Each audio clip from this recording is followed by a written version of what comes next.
Hello, this is Dr. Paul Cottrell, and I'm going to be going over some videos dealing with the ramp up of the war in the Middle East, the expansion of the Northern Front, how this may play with Iran. Will the United States get involved? The United States is moving assets to the Middle East, so we're going to go over a few videos to understand a little bit of the latest and greatest. I'll start with BBC.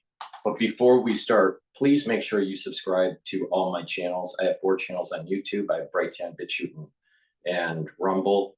The links are in the description of this video and all my videos. So please click those links and subscribe and make sure you're notified. I have noticed that YouTube will have a delay for the notification. So, make sure you also follow me on X and GETTR. I will announce that I'm releasing a video on those social media platforms. If you would like to help support my work, because most of my videos are for free, you can support by being a paid member on my Patreon channel, or you can help support by going to my website, the-studio-reykjavik.com, and donating through Stripe, PayPal, or Buy Me a Coffee. That way, my videos are for free. I have thousands of videos out there. So please help support the work. In addition, you can purchase products that will help to boost up your immune system, slow down the aging process, and get healthy. And this is something that I have been doing for decades. And I'm just trying to teach you what I have been doing for a long time. A big part of that is antioxidants. But over the decades, new products, new supplements have come out on the market that really help to boost up the immune system and slow down the aging process. So if you take my lead, you can follow in this journey of anti-aging and increase your longevity. So one of the products that are on my store is the structural nanosilver liquids. I have the Max 14, the Max 35, and I also have the structural solution here, structural nanosilver solution. This is 14 ppms. The Max 35 is 35 ppms, and this is 30 ppms, all at different price points. So take a teaspoon of it a day, just swish it in your mouth, gargle, and then swallow. What that will do is neutralize pathogens, increase the oral hygiene, improve your oral hygiene, and maintain the mucosal barrier, so it prevents you from getting sick. Another great product that I have is the structural nanosilver drops in lozenges. We're going to get into the cold season in the United States very soon here in September and October. So you should start getting 2 or 3 bags of these lozenges and drops. The moment you start feeling an irritation in your throat, you should take a drop or a lozenge right away. What that will do is it will neutralize that pathogen, and it will create those secretions to maintain the mucosal barrier. When you do that, you're reducing the chances of getting sick. So it's really important. The moment that you start feeling an irritation, you should be taking this. I have it in honey and lemon in 100 count drops. I also have it in blueberry drops in 100 count, and then elderberry zinc in a 21 count. The lozenges are larger than the drops. So get a couple bags of these, 2 or 3 bags for your household, so you're prepared. The moment you get that irritation, you should take it. And that way you're reducing the chances of something getting worse. Another thing that I have on my store that is very high quality is the structural nanosilver soaps. I have them in different varieties. This one is the charcoal tea tree. Go to the store, the-studio-reykjavik.com. The link is in the description of this video to take a look at those soaps. For the ones that are purchasing the liquid, the structural nanosilver liquid, if you haven't already, get a set, this applicator set. You get a spritzer, you get a dropper, and a nasal spray. With this, you can carry the liquid with you in your bag or your backpack or during travels. The spritzer, you can spray surfaces. You can also spray the back of your throat. The dropper, you're dropping the structural nanosilver liquid in your mouth, and the nasal spray is to spray it in your nostrils.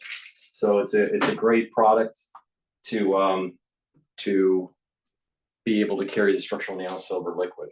I also have structural nanosilver gels. I have two types. I have one in a dispenser that you can carry in your bag, and I also have one in a tube form. All right, so they're dual purpose products. What that basically means is they can be used as a just daily skincare product. So you can apply it on your skin, let's say at night, and then you exfoliate in the morning. You'll notice your skin is clearer and tighter, especially on your face. In addition, you can put it on a cut, an abrasion, or a minor burn, and it'll heal quicker. You'll also notice that it can help with acne.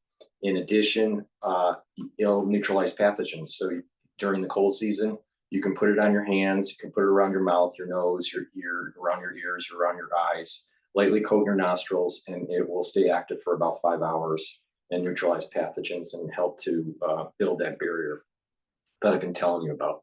In addition, this, because it's a dual purpose product, you know, it makes a lot of sense to have this in your household ready to go if you need it. All right. But you can use it as a daily skincare product. Another great use is that after you shave, you can apply it and it'll soothe the skin from shaving and reduce that kind of razor burn feel. So guys, you know, if you've shaved, the males out there that are shaving, you know, just apply this after shaving and it'll soothe your skin, soothe your face. Females, if you're shaving your legs, to reduce that razor burn and to cool your legs, these products here, after you shave, apply it. It's amazing. It helps to heal the skin. It's a high quality product. So please go to the store and get the structural nanosilver gel in the tube or in the dispenser. With that said, let's go to BBC. Hello, I'm Lucy Gray. Welcome to the programme. We start this hour in the Middle East, where Israel's Air Force has struck targets in southern Lebanon after Hezbollah fired a range of rockets across the border. The IDF said around 30 rockets were fired into northern Israel, but most were intercepted or landed in open areas. There have been no reports of any casualties. Tensions remain high in the region after Wednesday's killing of the Hamas political chief, Ismail Haniyeh. Hezbollah, Iran, and their regional allies have promised retaliation for the killing, which they blamed on Israel. British, French, and US embassies in Beirut have issued an urgent warning to their citizens to leave Lebanon. These were passengers queuing at the departure terminal at Beirut Airport. Well, let's speak now to our correspondent Jenny Hill, who's in Tel Aviv for us. Can you give us an update on these latest exchange of fire between Hezbollah and Israel? Yeah, it's important to note that those exchanges have been going on almost daily since Israel launched its war on Gaza in response to the attacks of October the 7th. Does this represent a major escalation?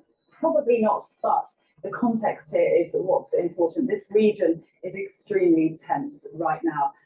Most saying that right now, Israel's war on Gaza is threatening to spill over into a much wider regional conflict. A lot of urgent diplomacy going on at the moment to try to avert such a scenario. Iran, as you mentioned, has vowed revenge along with its proxies on Israel for two assassinations. The killing of Ismail Haniyeh, Hamas's political leader, who was killed in Tehran earlier this week, and also the killing of a senior Hezbollah figure. Iran said yesterday that it now expected Hezbollah to start striking more deeply into Israel. You'll note that last night's rockets were fired into northern Israel. Iran also said that it expected Hezbollah to start striking targets which were not just restricted to military facilities, potentially meaning, of course, civilian infrastructure. The US President Joe Biden was asked about this last night, asked whether he thought Iran might back down. He said he didn't know, but he hoped so. Well, yes, and as you say, it's all about the attempt to try to de-escalate the situation. Now, we've had David Lammy, the Foreign Secretary, here saying that the situation could deteriorate rapidly. One international policy fallacy is assuming that de-escalation is the best policy. Sometimes de-escalation is the worst policy. So I'm not so sure that de-escalation is the best policy. I think maybe escalation is. But what I find interesting is that the signaling from our State Department saying, you know, US citizens, and if you're in the area, get out. Because I think that they probably have been warned by Iran that they're going to strike. Right. And that they've been warned by Iran that the conflict is going to increase. Iran's probably going to strike. Hezbollah is probably going to strike, and Israel is going to strike. So everyone is signaling, get your people out before it happens, so it doesn't create other international problems. It'd be catastrophic. We've had these calls from embassies in Beirut for people to leave immediately. Yeah, that's right. The US and the UK are among now a number of countries urging their citizens to get out of Lebanon, fearing, of course, a significant Israeli response, potentially. The US telling their citizens to basically get on any plane you can. It doesn't matter if it's going to your destination of choice or not. The UK warning its citizens that security in the region could deteriorate very quickly. The UK is said to be sending in consular staff, border officials and military personnel to aid with a potential evacuation. The US said yesterday it was deploying extra military help to the region, sending in extra warships and fighter jets too, stating that its commitment to the defence of Israel remained ironclad. And while all of this goes on, of course, perhaps it's throwing a bit of a shadow over the suffering of two groups. First of all, people in Gaza. Don't forget, of course, that the war continues there.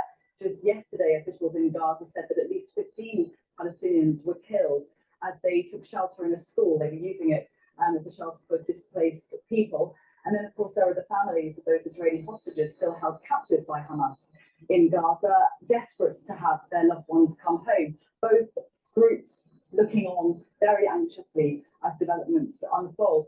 Worth pointing out, too, that an Israeli delegation was in Cairo yesterday for negotiations aimed at establishing a ceasefire and hostage return deal. Reports here this morning, not confirmed, but they suggest that those talks were fruitless. Okay, thanks very much for now, Jenny Hill, for us there in Tel Aviv. Let's get the thoughts now of Laura Blumenfeld, who's a former senior policy advisor on the US State Department's Israeli-Palestinian negotiating team. She gave me her take on whether all-out war is inevitable. There is a sense of inevitability. Want to trade Bitcoin, plus oil, plus gold, plus so much more? Let me introduce you to Plus 500. Intuitive. There is a sense of inevitability. It's almost like that ancient fable, appointment with death. As much as we've tried to avoid a regional war over the last 10 months, and that's certainly been a #1 priority for the United States, we seem to be getting closer and closer. What can be done? What can the US say in particular do, and President Biden in the time he has left in office do you think? Well, we would need to do something fast because United States officials are saying that it could come as soon as this Monday, the retaliation, and that it'll be bigger, broader, and less predictable than the last. If you notice with people with books in the background, especially, classically bound kind of books, all right, almost all of them do not have a crease in the bind, meaning that it's never been opened or rarely opened. Don't trust people that don't read books and just have them in the background. And don't trust people so much when they're advertising their books in the background.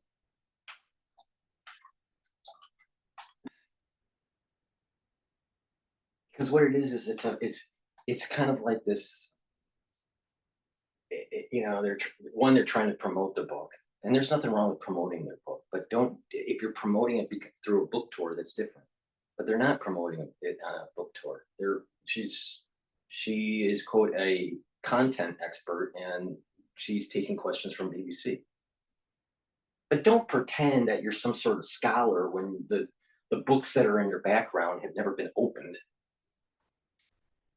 There's this phrase from a famous rabbi that, get religious books in your home, but don't just buy the religious books. Open them up, read them.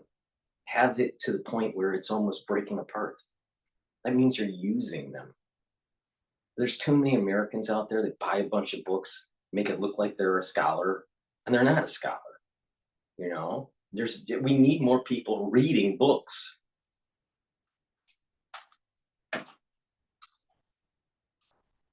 But I do see three potential routes for de-escalation.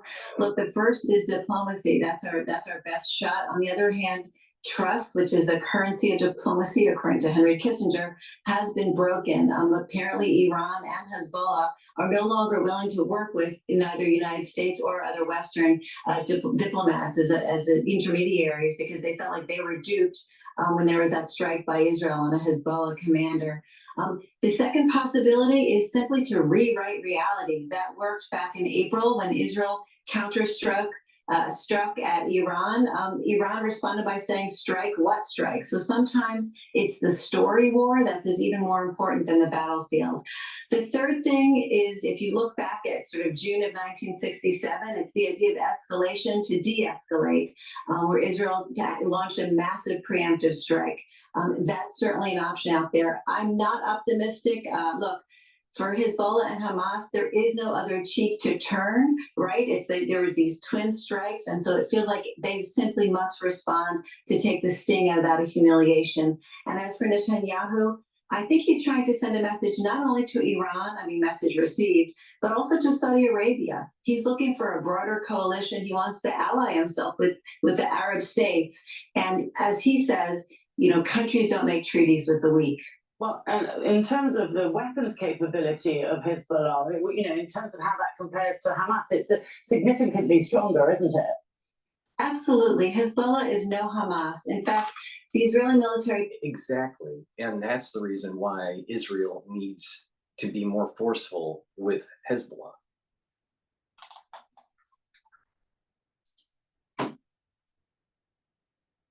Call a war with Hezbollah 10x, because they say it would be 10 times as intense as any war with Hamas. This is the scenario that they've been laying awake at night with night sweats for Israeli military planners. On the other hand, they had no plan on the shelf. They had no battle plan for Gaza. That was part of the problem. They've been running scenarios and drills for years now against Hezbollah. So, who knows what they have up their sleeve. And like I said, they could even be looking at something preemptively. What about Benjamin Netanyahu? There is this criticism of him that some are saying that he doesn't even want a ceasefire because it doesn't suit him politically in terms of his ability to stay in office. And do you sense any sort of move against him among his allies at all? Look, internally in Israel, absolutely, and even with his key ally, President Biden, it's a fundamental disagreement. It's a philosophical approach about how you approach an enemy. President Biden had a tough phone call with Netanyahu this week. He basically said, the payback buffet is closed, your plate is full, make a deal now, sign a ceasefire. And Netanyahu's attitude is, you don't capitulate, you decapitate your enemy. I do believe he is about, preserving power politically, but he also believes his own rhetoric. For him, it's always been about Iran, and this is his final chance, or this is his ultimate chance. I think he's... Okay. All right, let's take a look at...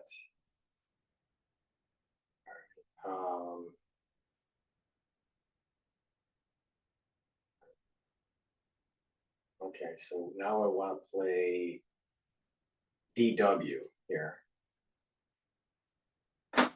Better, faster, cheaper. Pick all three. AI first customer service.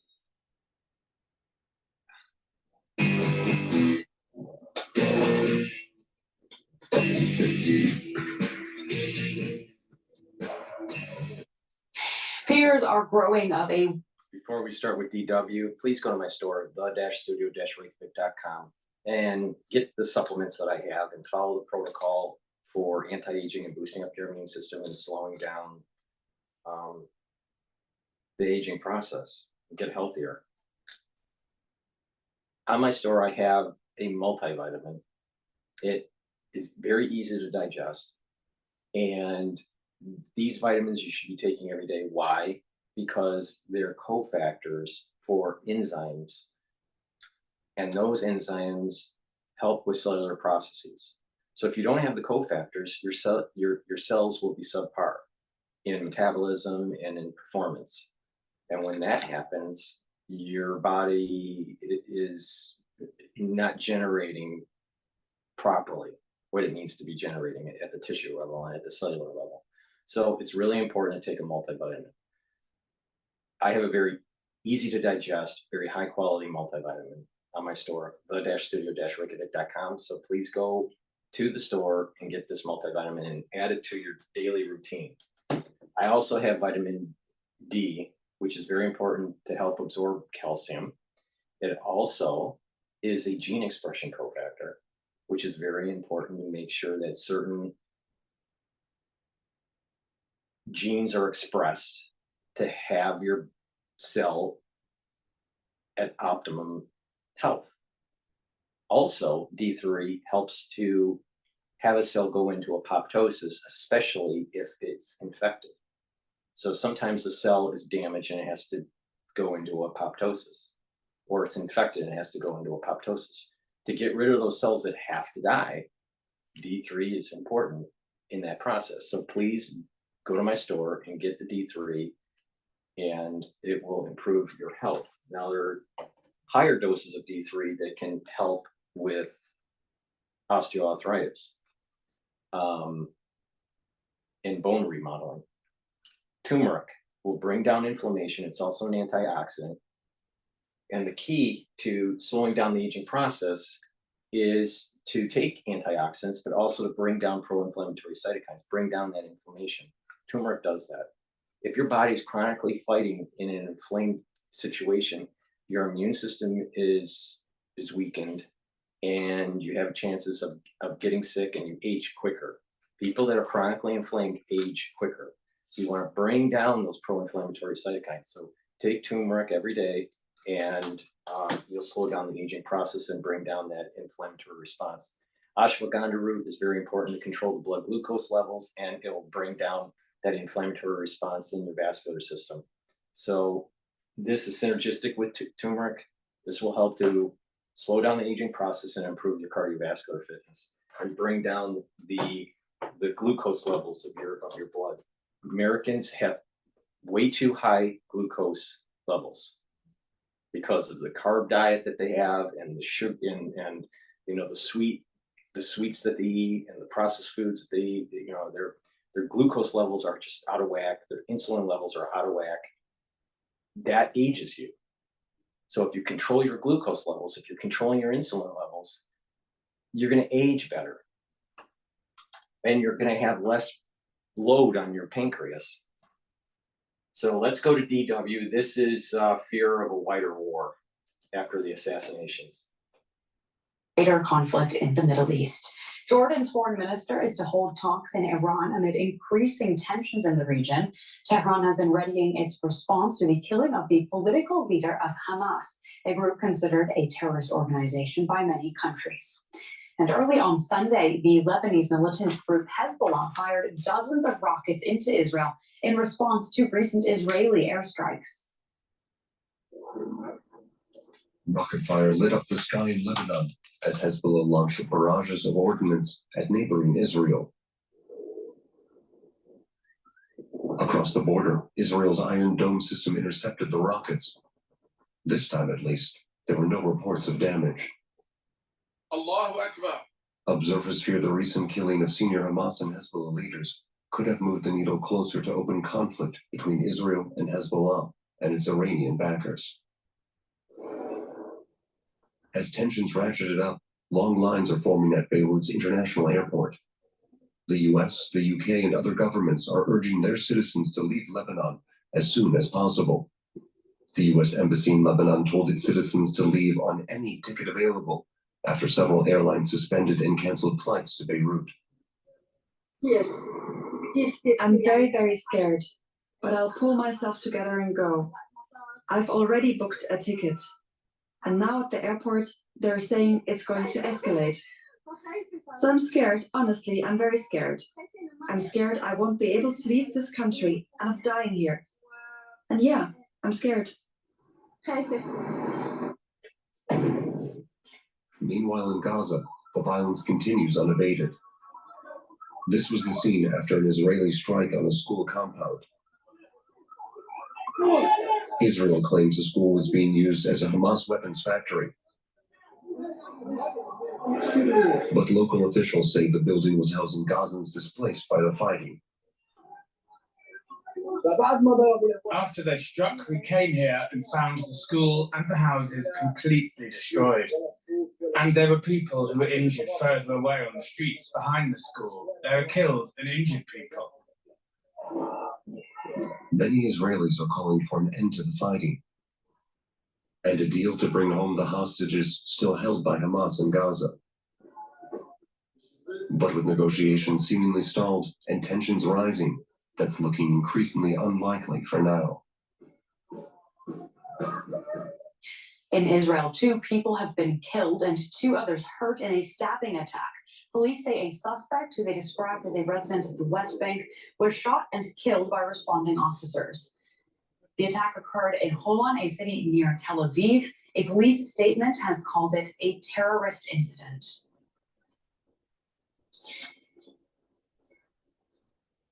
I have DW's Middle East analyst, Shani Rozan, is here with me in the studio for more. Hi, Shani. Let's begin with this stabbing near Tel Aviv this morning. What does this tell us? Well, it tells us we know it, but it's coming more and more clearly. The West Bank is boiling. It's been simmering on low heat since October 7th, and the last month have been quite intense. And definitely last week, Palestinians. And I said, when I started covering this right after October 7th, that it's going to involve multiple fronts, and it's going to involve the West Bank. It's going to involve the northern front and the Golan Heights. It's going to involve even east of the river, which includes Jordan. It's going to involve the Sinai Peninsula. It's going to involve Iran. It's going to involve Syria. It's going to involve Iraq. I said this in October of last year. And you can kind of sense it, that this is kind of just boiling more and more and more to a larger conflict. What is surprising me, and I don't know why this is happening, from a spiritual level, I don't know why the red heifers have not been sacrificed yet. My understanding is that there are 4 red heifers still kosher for sacrifice. It's been very quiet about it. I am surprised it hasn't happened yet. In addition, we are now in the month where you're having the strengthening of Esau. So that means that the Arab nations that are against Israel fall in kind of that Esau root, soul root. Some of them actually are Ishmael's soul root, but some of them are Esau. Now, what makes it complicated in the United States is that the soul root of the United States is partially Jacob and partially Esau, but more Jacob. But part of the group of people within Esau have to go through some sort of spiritual process of redemption to help with the ushering in of this kind of messianic age. All right. Now, but there are also other individuals within the soul root of Esau that won't do that. So it gets a little complicated with the United States with Esau and Jacob. The soul root of the nation is mostly Jacob, partially Esau. Other nations are much more Esau than Jacob. And within the Esau soul root, Some will align themselves with Jacob and some will not. So that's the complication. You can kind of sort of see this happening with the protests in the United States, right? And how certain politicians align with certain groups. You can kind of see this battling that's happening at the metaphysical level between the soul roots of Jacob and Esau. Okay, so what's supposed to happen here is that according to the Zohar talks about these different soul roots and the strengthening of the soul roots throughout the year, right? Well, we're now in August, where you have the strengthening of Esau and the weakening of Jacob. That means that from a metaphysical point of view, Israel is weakening spiritually, and Esau is strengthening spiritually.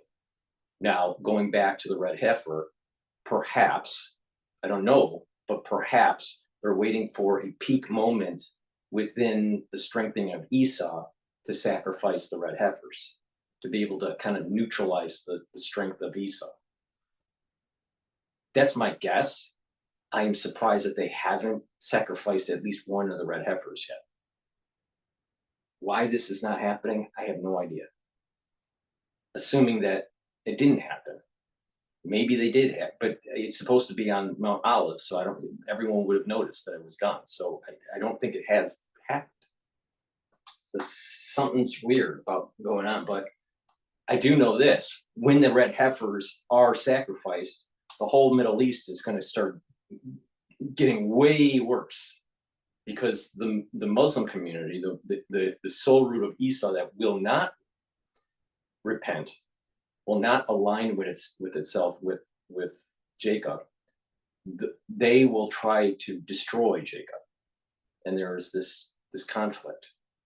Now, perhaps the rabbis are saying it's not, we're not ready yet for this. Something else has to happen geopolitically or spiritually for the red heifers to be sacrificed. But if you read Paraduma and the laws of the red heifer, it seems like everything's in place to have it happen.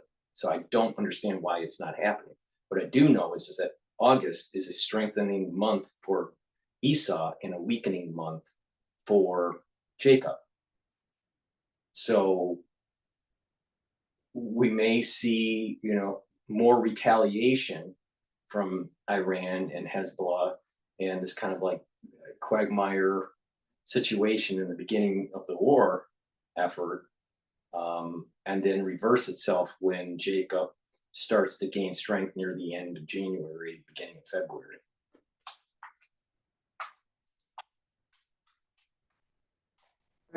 Of the assassination both of Def, who was the leader of the military leader of Hamas, who was already killed in the middle of July, but was confirmed dead this week. And of course, Haniyeh, who was assassinated in Tehran. These two are from the old members of Hamas, are very well known, very popular, also in the West Bank. And of course, we see that the tensions are high, the emotions are high, the frustration, the anger. West Bank also, there's a high level of unemployment. There's lives in the West Bank have been very hard since October 7th, and we see it infiltrating more and more into Israel, and that's just one of the fronts Israel will have to probably face soon, as we're seeing more and more tensions rising. And this is also partially what Yahya Sinwar, the leader of Hamas in Gaza, wanted. When he launched the 7th of October attack, he wanted to have as many fronts that Israel would have to face as possible. He was hoping not just Gaza to be there, but also West Bank, what we've been seeing in Lebanon, what we're seeing now happening in Iran. And when did they strike? October 7th. That's a month where the zenith of strength for Esau, right? Because it's August, September, October. The third month is the strongest, and then it starts to weaken the next 3 months. So there's strengthening period over 6 months, but there's a zenith point, right? There's a maximum that's happening in October, and it happens to be one of the worst years spiritually for the Jews, because the shofar couldn't be blown on Rosh Hashanah because it was a Sabbath. So that's kind of a negative omen. It's a bad omen, right? So they they knew what they were doing. The Esau knew exactly the Achilles heel for Israel, and they hit right on the perfect time, right? And unfortunately, Israel didn't hit the Arab nations that are against Israel at its zenith point, which was in April. They kind of like backed off. And if you remember, that was when the back and forth between Iran and Israel was happening. You know, so Israel should have hit a lot harder in April, and they didn't. That was a big mistake. Ways for Sinwar this week is actually finally seeing the wide extension of of the goals that he has set himself. Wider conflict in the region seems to be serving his purposes. So this does sound like a fundamental change in regional dynamics here, and it also sounds like the war in Gaza is not the only active front anymore. Yes, indeed. I mean, when Israel decided this week to assassinate one of the leading military leaders of Hezbollah, it was clear that Hezbollah will have to, respond more than just what we were seeing, the back and forth, the fire exchanges we've been seeing since October, but rather than, there's two separate, almost you would say, fights that Hezbollah is holding, with Israel. On one is a solidarity one with Gaza. On the other is its own need to avenge, the death of its own people. And this will make things more complicated if you add Iran to that, which also feel like, despite the fact the assassin was Haniyeh, was a Sunni Palestinian leader, it was on their land, in one of the most secured compounds in the heart of the capital. The day after inauguration of the new president, it's clear Iran cannot, just sit idly by and not respond. So Israel, what was doing this week is basically saying, anybody who thinks that we are winding our efforts down, or we are trying to, strive for a deal and bring this whole conflict, to a close, we're actually doubling in. We're going all in on all fronts, and we're trying to show we're not deterred. We're not afraid of anybody or anything, and we can deal also with multiple fronts, happening simultaneously. Or at least this is the messages I would like to send. We will have to wait for the response to see how well Israel manages to actually deal with these threats. Yeah, indeed, Shani. We don't have much more time, but just very briefly, Iran, now a few days after these assassinations, already clear what kind of response we will see from them? We see it's not a gut response. We see Iranians are taking their time. They're very happy to keep Israel on edge, to see everybody, on high alert. Probably we will see some kind of a joint attack with some of the proxy militias that we know are connected to Iran.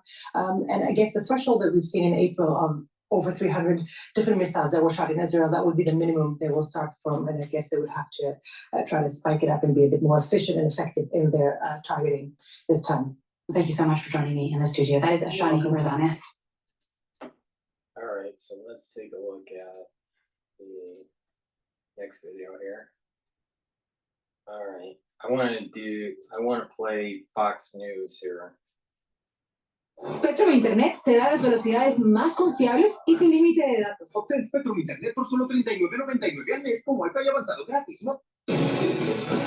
Welcome back to America. Before we do that, please help support my work, because this is PNN. And go to my store, the-studio-reykjavik.com, and get the probiotics that I have. I have several different types. I have the veggie cap version, which is in my hand, and I also have a powdered version that it has a little scooper, and you just scoop 1 scoop per day, mix it with your food or with water, and take it. It's really important to have a good gut biome. So, and that provides many different benefits. One, it helps to reduce irritation in your intestinal tract. Again, like I said, if you have chronic inflammation, chronic irritation, you're going to have a weakened immune system and disease progression. So you want to eliminate that kind of irritation. In addition, you're going to be able to absorb your food better, and you're going to be able to metabolize. And the chemicals that are produced in the gut also communicate with the liver. So you're going to get better feedback between your liver and your gut, and you're also going to have better feedback between your gut and your brain. Brain health, mood, emotional stability, clarity are can be affected by gut health. So to improve your gut health, take a probiotic every day. Please go to my store, get either the one that I have in my hand, which is the veggie cap version, or take the powdered version that I have from Boomer. So please go to the store, the-studio-reykjavik.com. And it's important to take olive leaf extract. Why? Because it helps to boost up your immune system and it helps your cardiovascular system. How? It boosts up the immune system by bringing down inflammation, all right? Like I said, and then, by bringing down inflammation, you're going to be boosting up your immune system because it isn't chronically fighting something. So take olive leaf extract, and it also improves your cardiovascular. How? By lowering LDL and increasing HDL. So please go to the store and take olive leaf extract every day. Lastly, it's really important to boost up your immune system. This is a major thing, right? Bring down inflammation, stop the free radical development by neutralizing it with very strong antioxidants, neutralize pathogens with structural nanosilvers, but boost up your immune system, right? In a post-2020 crisis, cancers have gone up, right? Pre-2020 crisis, cancers were at a level of about 1.7 million to about 1.8 million. It was flatlined for about 3 or 4 years straight. And then all of a sudden it popped up over 2 million post-2020. So cancers are up. It's really important to boost up your immune system. So many products that I have boost up your immune system, like the olive leaf extract, but in addition, you should be taking this powder. It's lignans. You take it every day with your food, you mix it with your food or with water, all right? And it'll boost up your immune system. It also helps with hormonal health for males and females, so it's really important. So please go to the store, the-studio-reykjavik.com, and stop the endocrine disruption and boost up your immune system. Take the lignans every day. With our friend, not just a general, the man's a retired 4-star Army general. That's a big deal. Jack Key, and Institute for the Study of War. He's the chairman, nobody better. General King, Israel is surrounded on all sides and has the Mediterranean Sea on the one side where it's not surrounded. It's under attack on all sides. Hamas to the south, Hezbollah to the north, the PLO to the my east. understanding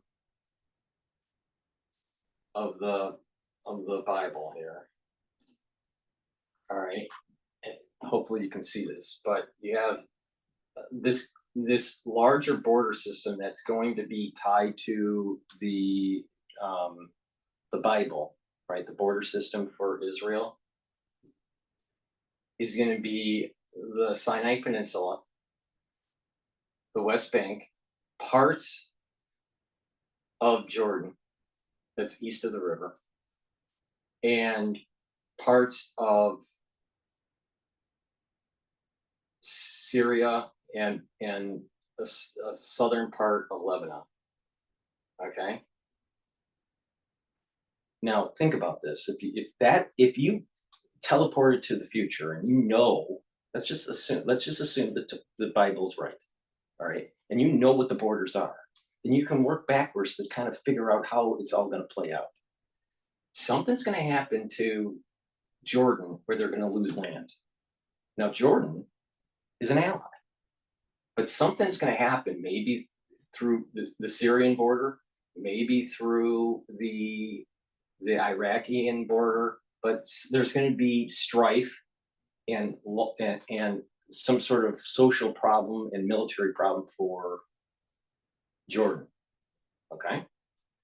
And then something's going to happen with Lebanon and Syria where there's going to be expansion of the border system for Israel and a loss of the border system for Lebanon and Syria, respectively. And the same thing with Egypt. Now, Egypt and Jordan are allies, more so for Jordan than Egypt. Egypt is maybe lesser of an ally. But something's going to happen. Now, what could happen? Now, maybe Saudi Arabia gets involved. Now, we know that the United States is definitely going to get involved if they're worried that Iran is going to get, that Iran, here's Iraq, and then Iran is to the right of the screen. All right.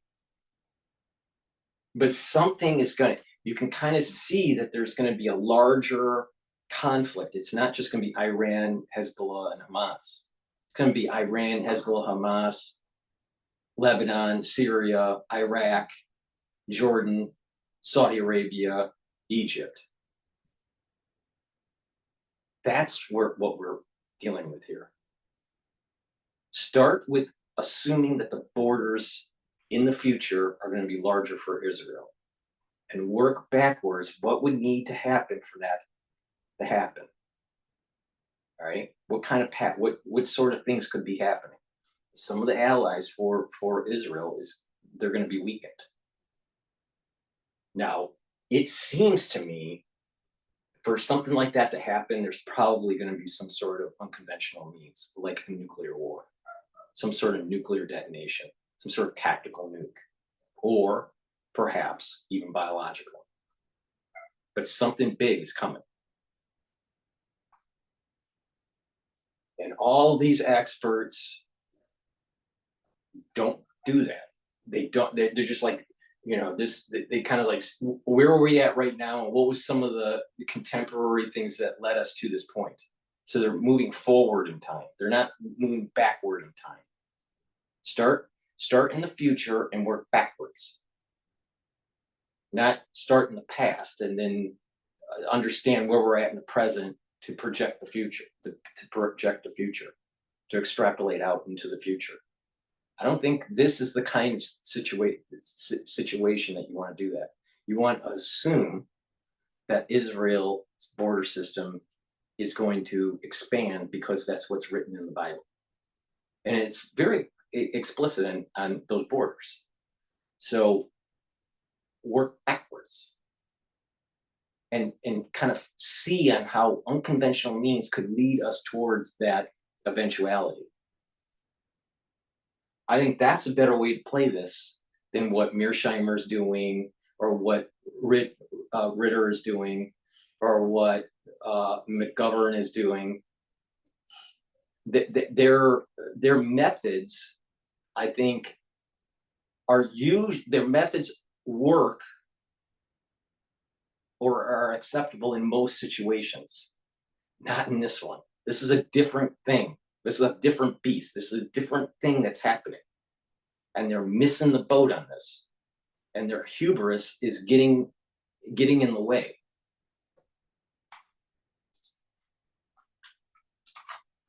All being backed by Iran. And I'm sitting here in amazement. Do you think Israel's getting the kind of at least public support from the president, the vice president, the secretary of state, the secretary of defense, that an ally should be receiving, that's taking all this incoming and taking on, it appears, Iran and its surrogates almost by itself? Yeah, it's pretty outrageous. I mean, what Israel has done here, quite successfully, in rather rapid fashion, killing Mohammed Deif, the military commander of Hamas, and also Fuad Shakur, a military commander, obviously, of Hezbollah, and now the chief political negotiator and political spokesperson for Hamas, Hanayeh. And the fact that they've accomplished this, and the administration reacts to this, Mark, by wringing their hands, and their number one concern is about escalation, which in of itself shows a sign of weakness. And this has been the problem, from the outset, is that the horrific attack on October the 7th, Iran operationalized immediately all of the other proxies. On October the 8th, Hezbollah began to fire in northern Israel. The Iranian-backed Shia militias in Iraq and Syria, prior to October the 7th, had already fired at U.S. troops 125 times, and they stepped it up from October the 7th on, and the Houthis have effectively shut down the Suez Canal. And yet, to this day, we still do not hold Iran accountable for anything that I just said. And it's absolutely tragic, and it's a huge strategic mistake. And as a result of it, you're very right to point out, it puts Israel on its own, in a sense, in having to do some of the work. This killing of leaders is sending a clear message to the Iranians that we are determined. We're staying in this fight to the end. We're going to stay here until we achieve victory. And leaders, your operational leaders and leaders in Iran are at risk as long as you're continuing this axis of resistance and the ring of fire around Israel. And yes, I agree with you. Despite the rhetoric of ironclad support that you get from the administration, the actions that you get undermine the state of Israel and what they're trying to accomplish. You know, General, I've never seen anything like this. You are more attuned to this, more focused on this. This has been your whole life, your whole career. I have a list of weapon systems and ammunition and so forth that are being slow-walked to the Israelis, even now, that are being withheld from the Israelis, even though Congress has approved the funding and delivery of these things. At the same time, tens of billions of dollars have flowed into Iran directly and indirectly from our country, lax of enforcement of the oil embargo and so forth. So Iran is muscling up. It's very easy. They're slow walking it because they don't want an escalation during the general election because they're probably going to lose Michigan. They need Michigan. The Democratic Party needs Michigan, and there's a big Muslim constituency in Michigan. That's the issue. They don't want to escalate it, and they'll just escalate it after the general election. Helping to provide support to China, which is providing support to Russia. All three are providing support to the terrorist states in Iran and the Middle East. Is this not insane? I mean, I'm watching this now, and I'm saying to myself, why are we funding the enemy? And why do we have our foot on the throat of our ally? Am I missing something here? No, you're not missing it at all. I mean, this is a major, major problem. I've been on a congressional commission for 18 months looking at our defense strategy. This is bipartisan. Our unanimous report just came out. And we are saying... What Levine is saying is, but he says it differently, is what I just explained a few minutes ago about Esau, the split of Esau's soul root in the United States. Where this is kind of like hodgepodge, it's slightly aligned with Jacob and slightly aligned with Esau. He's saying it in secular terms. I'm saying it in metaphysical terms.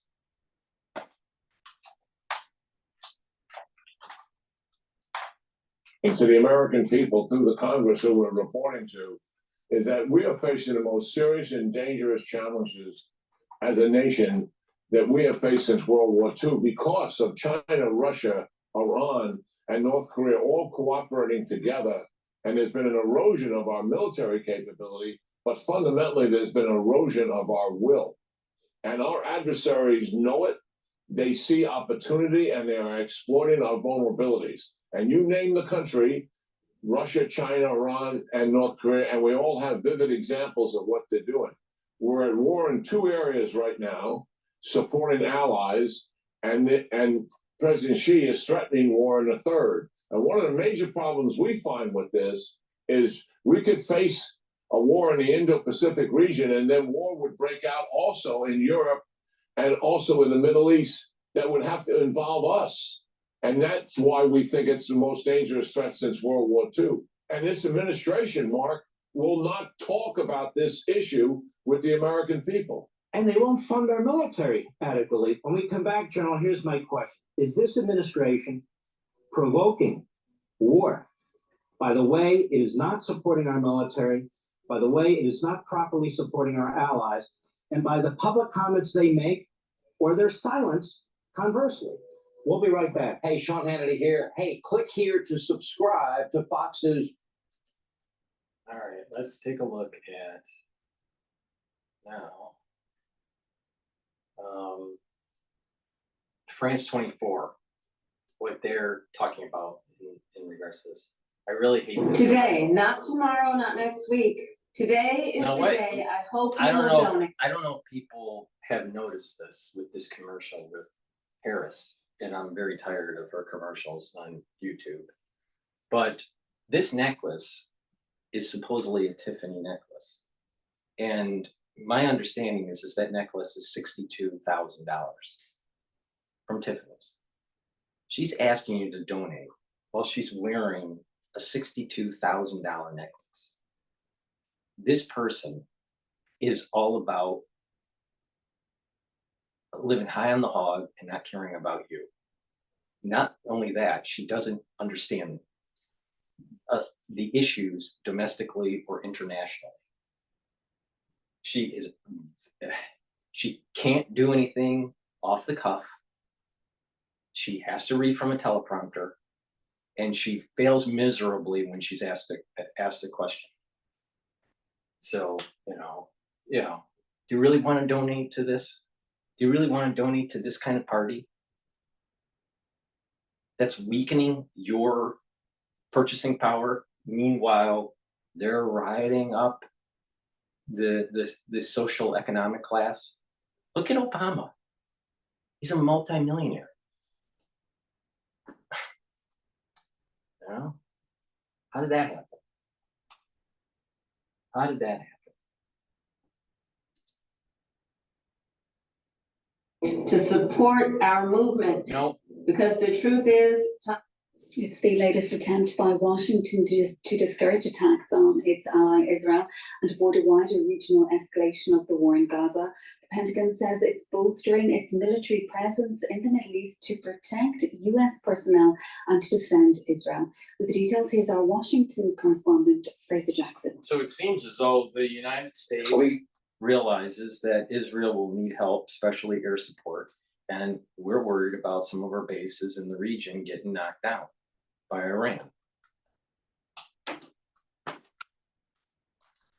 First got word about this potential movement on Friday and got more details in the late hours of Friday when Sabrina Singh, the spokesperson for the Pentagon, said Secretary Austin has ordered adjustments to U.S. military posture designed to improve U.S. force protection, to increase support for the defense of Israel, and to ensure the United States is prepared to respond to various contingencies. Now, that means that they are going to be putting forward a multi-pronged approach, effectively. One of them is a new squadron of fighter jets heading to the area, which are mainly there to act as a deterrent. The main things really that are going to be more impactful in terms of the defense of Israel are going to be the battery of Navy cruisers and destroyers that are being sent their way. They have capabilities to shoot down ballistic missiles, and that is going to be important because that attack from Iran on Israel in April saw 300 projectiles heading towards Israel, and the vast majority of which were obviously shot down. So the bulking up of these will really help should this attack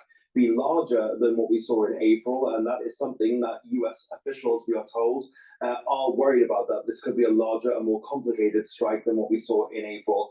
There's also the potential for land-based ballistic missile defense systems, so really things there to help beef up the Israeli Iron Dome missile defense system that already is in place. And the main thing really is the aircraft carrier strike group. There was talk that the one that is currently there, the Theodore Roosevelt, when it finishes its mission in a few weeks, whether it would be replaced, but we now know that it will be, and that's the Abraham Lincoln carrier group will now head into that area from the East Pacific as well. Now that will mean that those aircraft will arrive in the next couple of days, but it will take a considerably longer time for the ships and boats to get there, potentially a couple of weeks. Of course, the last time we saw an attack from Iran towards Israel, it took 2 weeks between what we saw as the spark of that attack, the actual attack taking place. So we'll see whether it's any less time now or longer. And we're also looking to see whether other nations get involved. Last time, France and the UK both shot down missiles under the guise of protecting their own forces and their own assets in the region. And we're keeping an eye out to see whether that will happen this time as well.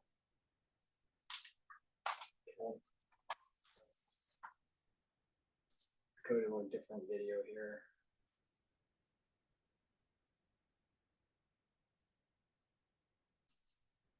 What surprises me is that they're rotating, you know, a little bit too often, I feel. There might be a reason for that. Mearsheimer, I've been watching John Mearsheimer since this crisis. Once in a while I was listening to him back in the Kissinger and Brzezinski days. You know, the three big guys when it came to international affairs were Mearsheimer, Kissinger, and Brzezinski. So, you know, he was kind of the younger of the three. And, you know, so I'd watch him a little bit, and I kind of agreed with his thesis pre this crisis, right? This was years ago. And he came from the perspective that it's about conflict is about power, economic power. Your population, is it increasing? The strength of your currency, the strength of your manufacturing base, that, you know, tips the sides of being able to win a war or not. And if you're weak, the countries around you that are adjacent to your borders will sense that, and you will start to lose ground. Case in point, look at what happened with Ukraine. Ukraine was weak. Russia could come in and chip away at some of the land. There's other dynamics with Ukraine, such as the encroachment of NATO, and that was a threat to Russia.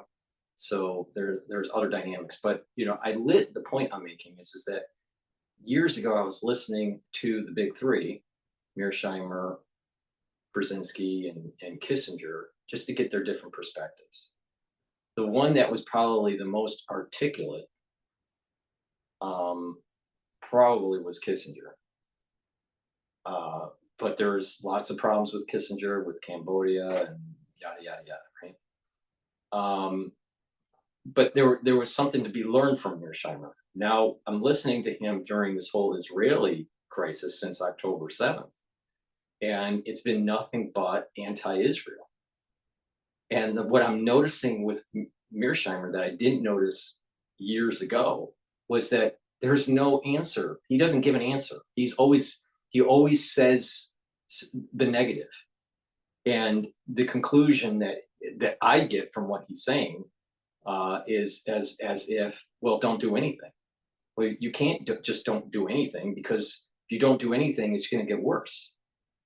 So I just, you know, and, you know, it just like, it's almost like a person that will only talk about the negative, never the positive, and a person that never has a solution, only brings up the problems.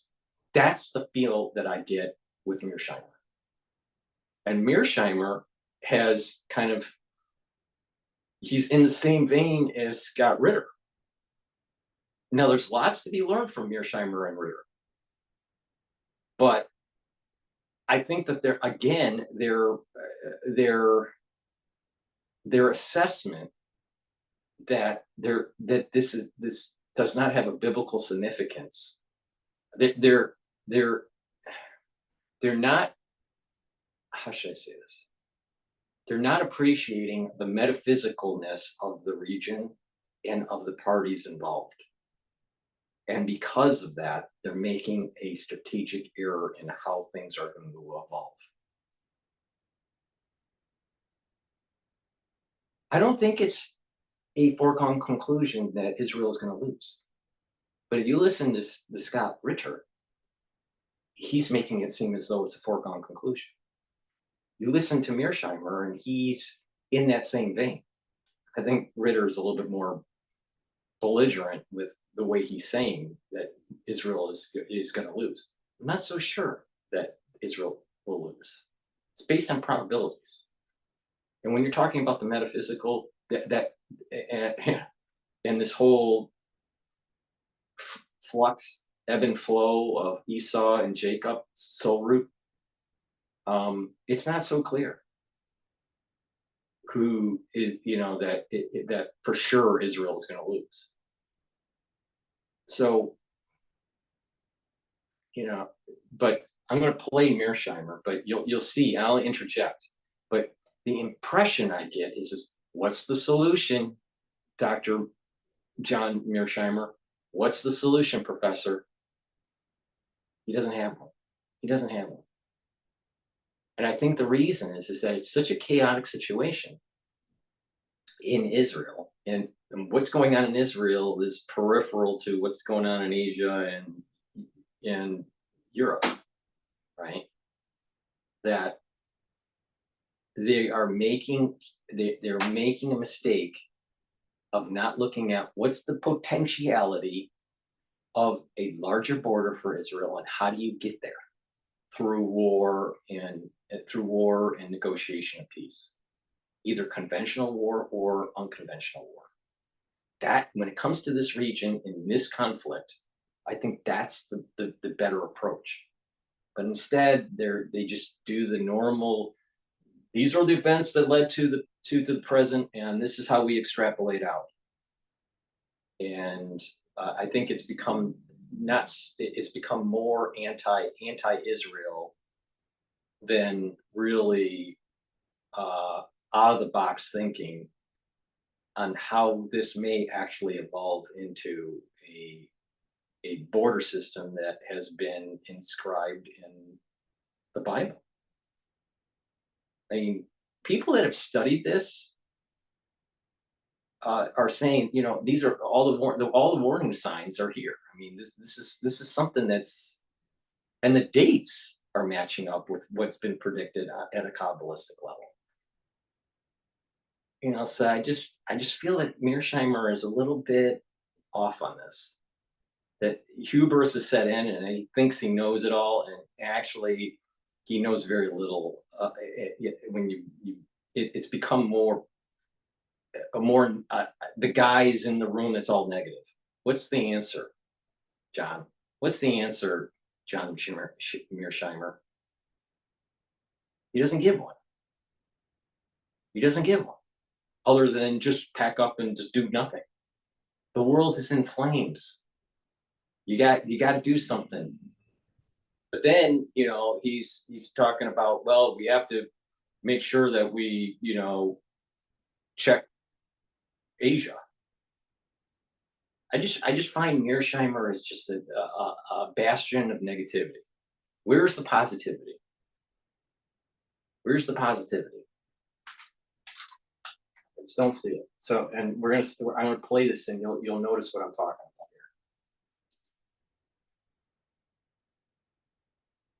here. I don't think people understand the source of most current ideologies. And what this course is going to show us is where they originated and how they took control of our society. You'll see the changes that have taken place in America, the ideas that are responsible for those changes, and how we as Americans can challenge those ideas and reclaim our American heritage. This is our course on the American left. The only option that the Israelis have. Before I start with that, please go to my store, the-studio-reykjavik.com. If you listen to John Mearsheimer all the time, you may have a problem sleeping. So please go to my store, the-studio-reykjavik.com, and get the Good Night Formula. So you can get 3 cycles of REM sleep a night. You need 3 cycles of REM sleep a night repeatedly. Why? Because that will help to consolidate memory. That will help to detoxify your body, especially your central nervous system. And you'll be you'll have more energy and well rested when you wake up. People that are chronically not getting into REM cycle and deep sleep, when you're groggy in the morning, your memory is foggy, right? Well, over time, that will age you quicker. One of the pillars to slow down the aging process and to detoxify the body is proper sleep. So there are a lot of people that are not getting proper sleep. The ones that are not getting proper sleep, you need to go to my store, the-studio-reykjavik.com, and get the Good Night Formula. It'll get you into 3 cycles of REM sleep, and that will allow you to have better memory, detoxify your body, and have more energy when you wake up. You'll be energized, and you'll be wanting to engage the next day. People that are chronically sleep deprived start to have cognitive decline quicker. There's evidence to show that sleep deprivation increases loss of memory, dementia, age-related neurological degeneration. All right, so it's really important to get good night's sleep. So go to the store, the-studio-reykjavik.com, and get the Good Night Formula if you're not sleeping well. It has melatonin in it and tryptophan. In addition, please go to the store and get the omega-3. This is important to control your lipid profile. It'll bring down LDL, it'll raise HDL. And omega-3 helps to prevent the red blood cells from sticking. So that helps with, preventing, overclotting. Major issue since the 2020 crisis. So it's really important to get the omega-3 and improve your cardiovascular health. You should also be exercising properly, a little bit of weight training, a little bit of cardio, and that will also help to reduce LDL and increase HDL and improve your cardiovascular health. So please go to the store, the-studio-reykjavik.com. Link is in the description of this video. So let's play Mearsheimer and how This morning ritual will change your life. You're going to want to listen to this. This is Cottrell, your new best friend. Cottrell contains all New York Times and the Wall Street Journal yesterday, July 2nd, that really show how much trouble Israel is in. The first 2 articles, which were in the Wall Street Journal, said, first of all, that Iran is in very good shape these days, that Iran is improved its position in the world. It's become something of a worldwide power. And then it went on to describe why Iran is doing quite well. Then the second and third articles both dealt with the whole question of the Israelis' capability to deal with Hamas. And it's quite clear from those 2 articles that the IDF is in real trouble, that the military wants a ceasefire in Gaza because the military forces are worn out. They need a break. And when you think about them attacking Hezbollah at this point in time, it's hard to see how they can pull that off. Again, the military is asking Netanyahu for a ceasefire in Gaza because they are worn out. They are running out of weapons. This is what the article says. And the Wall Street Journal. With all we're sending them, they're at the head of the line. With all we're sending them, they're running out of weapons. That's right. That's right. That's what the article said. And they want a ceasefire. The IDF wants a ceasefire in Gaza. And you start saying to yourself, if they want a ceasefire in Gaza, how are they going to invade Lebanon and defeat Hezbollah? Again, first of all, that may be disinformation to make it seem as though they're running out of weaponry. It might be true, it may not be. I don't know. All right, but here again, just negativity from Professor Mearsheimer. Let's continue. About they invaded Lebanon in 1982 and again in 2006, and both of those operations ended up with a disastrous outcome. Nobody can tell us. Don't pay anything to fix your roof. New York City homeowners can get a free roof while paying $0 out of pocket. See, nobody can tell a story these days about how they invade Lebanon, defeat Hezbollah, end that threat once and for all, and live happily ever after on the Northern Front. That's not going to happen. And the same thing is true with regard to Hamas. Hamas has won the war against the IDF. Nobody says this in the mainstream media in the West because it's, well, politically unacceptable. But the fact is, the IDF has been unable to defeat Hamas. As these articles make clear, right? Hamas is alive, and I don't want to say well, but it is able to continue the fight. So they not defeated Hamas, they cannot defeat Hezbollah. Iran is actually in relatively good shape, and there's nothing the Israelis can do about that. And the West Bank, he talked about the West Bank. The situation on the West Bank hasn't settled down. So the Israelis are in deep trouble on multiple fronts. What do you think the United States will do? Chris, can you put up the full screen? Or Sonia, do you have that full screen?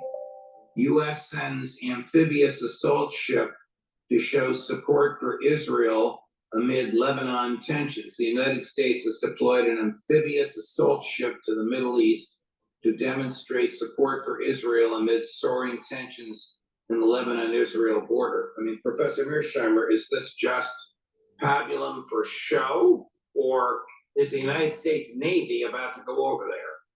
Well, what we're trying to do is deter the Israelis and Hezbollah, and ultimately the Iranians as well. The nightmare scenario for us is a war between Hezbollah and Israel that brings in not only the United States, but Iran. And now we're beginning to get to the point where people are even talking about the possibility of the Russians coming in, because the Russians are deeply involved in Syria. The Russians are in bed with the Iranians these days, and there is a real possibility, I don't think it's likely, that the Russians could get involved in the fighting. So we want to go to enormous lengths to shut down the possibility of any war between the IDF and Hezbollah. And I believe that what the Biden administration is doing here is sending these forces into the thick of things, all for the purpose of sending the signal to the two sides to try to avoid a war. I have asked you this before, so forgive me. What foreign policy geopolitical benefit is there to the United States for all we do for Israel? As I've said to you before, there's none. Very important to understand that Israel is an albatross around their neck. The principal reason that we have an Israel lobby in this country, and that the reason is that first of all, the one really easy reason is to create stability in the region, and the alliance between Western, the United States, Israel, and Saudi Arabia to keep the Brent oil down. Because if Brent oil goes up because of instability in the region, then WTI will also be elevated in price. Right? There's two real oil markets, the Brent oil market and the WTI oil market, the US oil market and the rest of the world. But what drives Brent is Saudi Arabia primarily. All right. So if you have stability in the region and Saudi Arabia is aligned with the United States, you're going to be able to have somewhat stability within the oil price. Yes, you're going to have fluctuation up and down and volatility, right? But it's somewhat stable. In addition, Saudi Arabia's religious convictions are different than the religious convictions of Iran. And so Saudis need a series of allies in the region. And so Israel helps with that mezzanine between the United States and Saudi Arabia. This is why the whole Abrahamic Accord was so powerful. So I gave you two reasons: religious differences within the Muslim community, right? And stability of oil price, on why the United States needs to ally in the region and position itself with Israel and its new allies. So Professor Mearsheimer isn't a dumb guy, all right? But I'm telling you, there's a hubris that is set in where everything is negative with Mearsheimer. To say that there's no reason is wrong. There's totally wrong. He's just hasn't done his homework to actually sit down and actually think about it. And I'm sure there are other things that if I sat and really thought about it, there are other things that allow for the United States to want to align with Israel in that region. But just the two easiest ones, just right off the cuff. I'm just critiquing this video in real time. You know, I didn't spend time writing notes and saying, why is Mearsheimer wrong or right? I'm just giving you off the cuff feelings, you know, but I just gave you two really important reasons why, right there. Oil, and there's a difference in religiousness that could cause instability in the region. And then the shipping lane, another is the shipping lanes.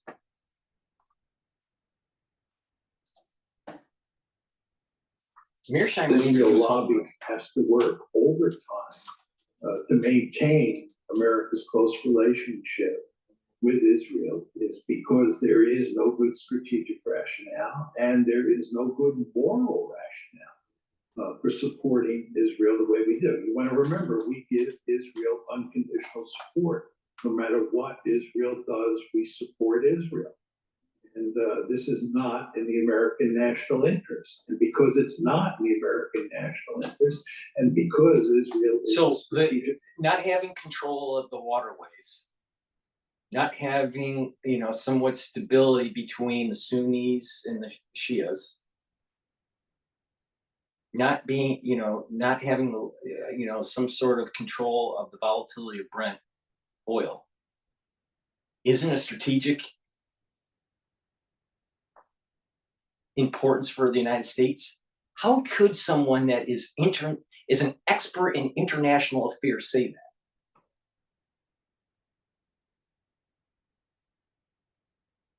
Something's not right with Professor Mearsheimer. It's not Alzheimer's or anything like that. Is this kind of like misinformation to try to make it seem as though there is a contingency within the United States that's very negative about Israel and he's actually pro-Israel? And he's just saying this? I don't know. It might be. I doubt it, but it might be. But this idea that everything is negative about Israel can't be true. Just like everything is negative about Iran can't be true.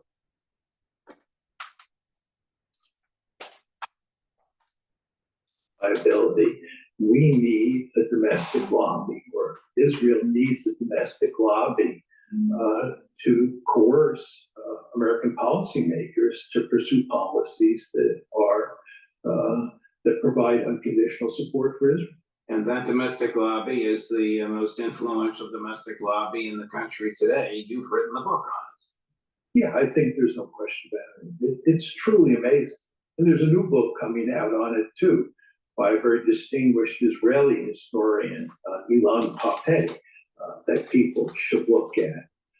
But, you know, when Steve and I wrote the article in 2006 and then the book in 2007, most people didn't talk much about the lobby. Most people in the public didn't know that there even was a lobby, much less that it was a really powerful lobby.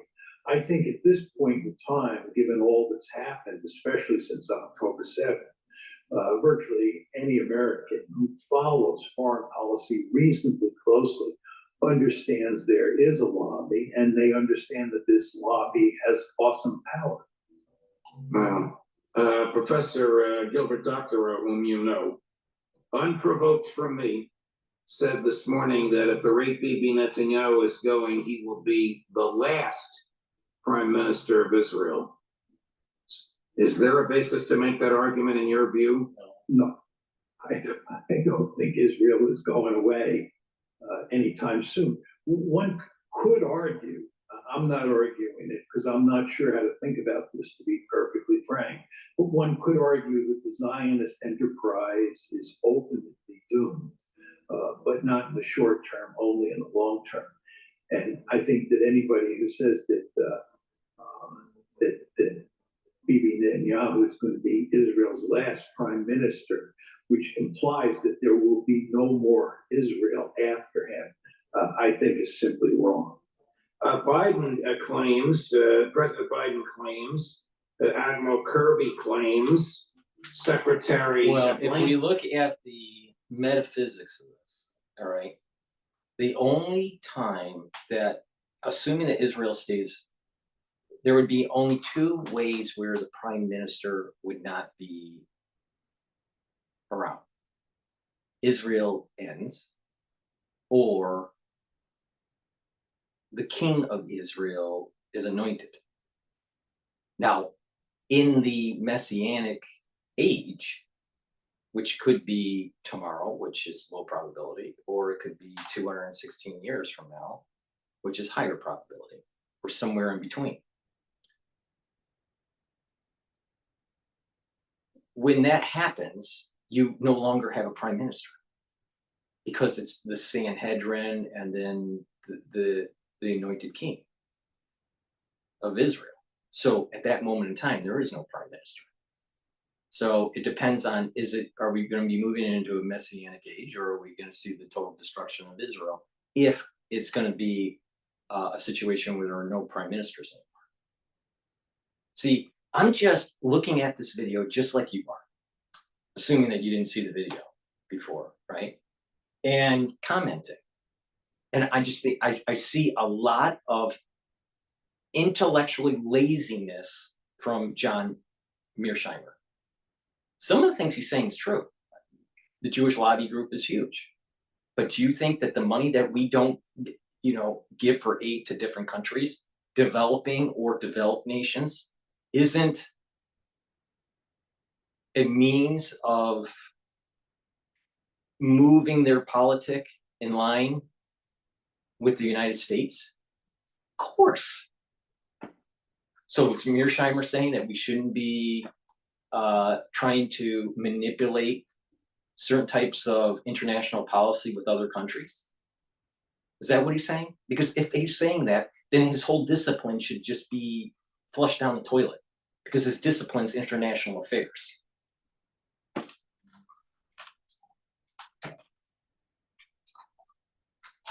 Claims, National Security Advisor Sullivan claims that the three-part ceasefire, the phased-in ceasefire, was an Israeli proposal. That is preposterous, is it not? Haven't the Israelis rejected it? How could they reject their own proposal? Yeah, it's preposterous. I mean, I don't understand why they keep saying that. And of course, they blame Hamas for the fact the ceasefire has not taken effect. It's not the Israelis' fault, it's Hamas's fault. But in fact, the Israelis have no interest. Let me put it differently. Prime Minister Netanyahu has no interest in putting that ceasefire into place, because if he did, his government would collapse. And that's the last thing he wants. So the Israelis, and here we're talking about Prime Minister Netanyahu again, are not interested in the ceasefire proposal. It's the Biden administration, as I said, that's driving the train here. The Israeli government would collapse if he accepted that peace proposal or that ceasefire proposal, because the hard right members of his majority in the Knesset would summarily leave. He'd be a minority government, and in the midst of all this military conflagration, the Israeli public would be saddled with an election campaign. That's correct. Okay. What does Netanyahu propose to do with Hezbollah? And are his proposals, as far as you can understand them, realistic? Well, it appears that the only option that the Israelis have at this point in time is a military option, unless they want to stop the war in Gaza. And if they stop the war in Gaza, Hezbollah has made it clear that they will stop shelling northern Israel, but they're not going to stop the war in Gaza, and therefore the shelling is going to go on. And this is causing huge problems for the Israelis because approximately 60,000 people have been displaced from northern Israel and have moved into the center. Let's assume that Mexico starts shelling New Mexico. And the United States says, okay, we're going to eliminate the terrorists. Let's just say, instead of Hamas in the Gaza Strip, let's say it's Hamas in Mexico. And, let's say there's a terrorist group that doesn't like us owning New Mexico. All right. And they just keep on shelling. And the United States goes, we're gonna attack and destroy Hamas because of the terrorist activity. They came into New Mexico, started, killing people, and they captured people, and then they went back to Mexico. Okay, so the United States starts shelling and destroying Hamas. All right. And we make it clear that we're gonna totally destroy Hamas. 100% destroy Hamas, destroy Hamas. All right. That's the situation that the Israelis are in. Now, I'm sure that Americans would say, yes, we need to destroy Hamas because they attacked New Mexico.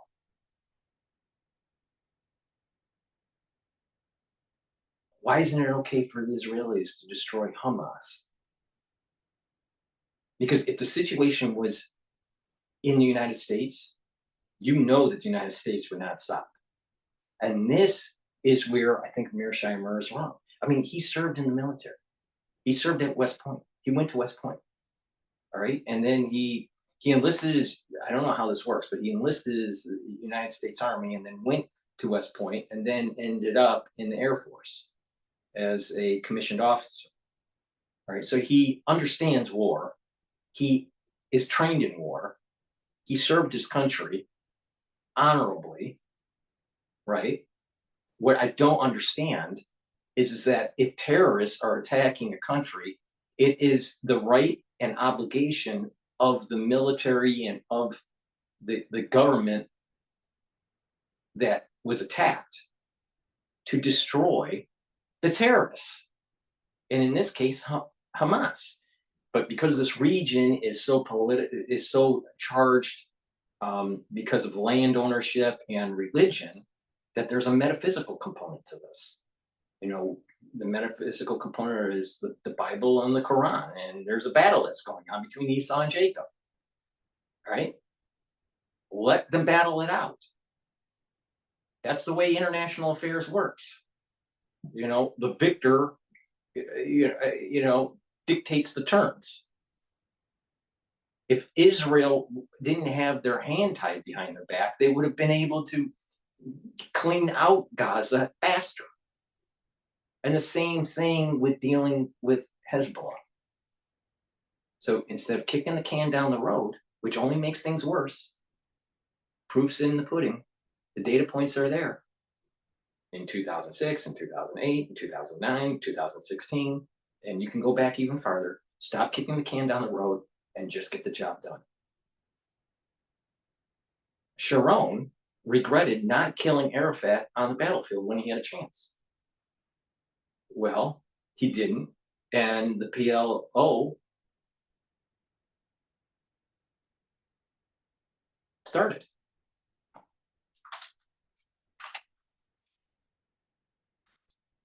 Just get the job done.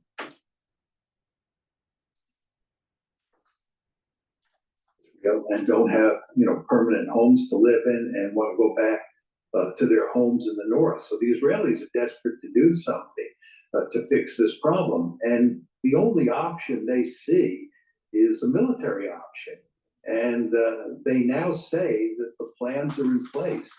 And there's all sorts of evidence that they're going to go to war against Hezbollah.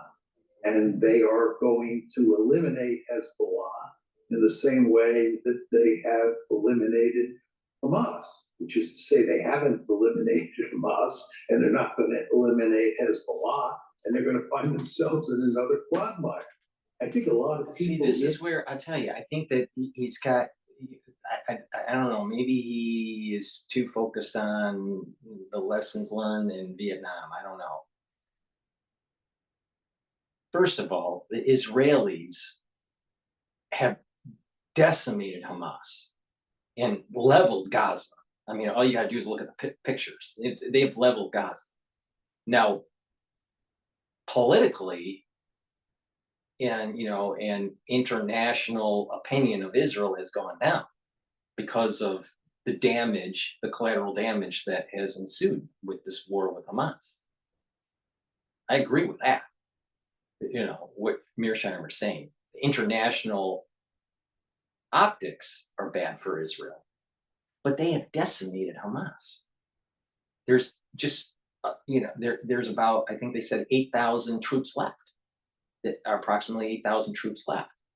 Well, they'd be able to get that done if,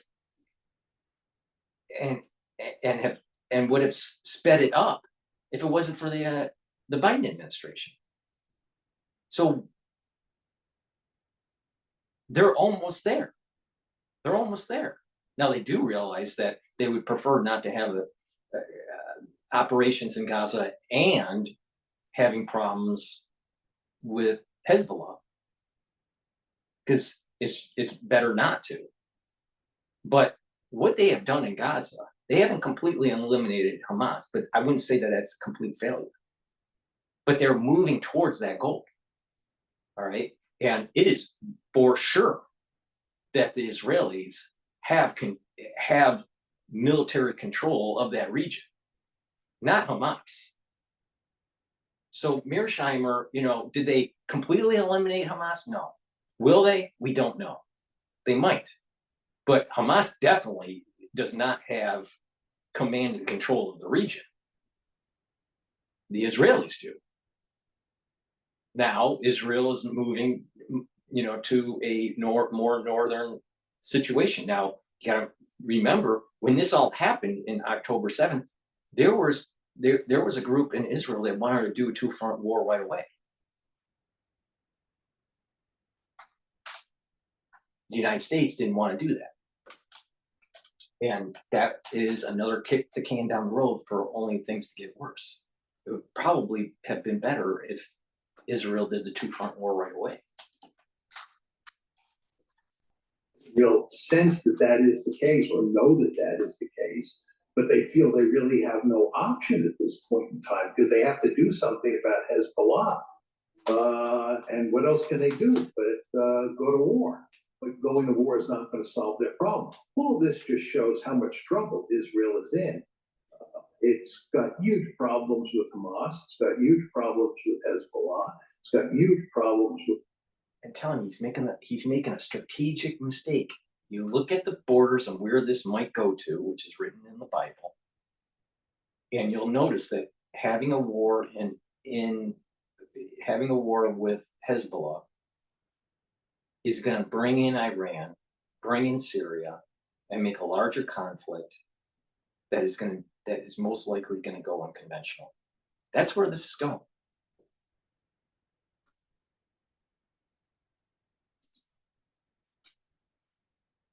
And it has no simple solution for any of these problems. So why do we assume that a simple solution? What, Dr. Mearsheimer? Why should we have a simple solution? Why can't it be a complex solution? Why can't it be a chaotic solution? Why? Why does everything have to be a simple solution?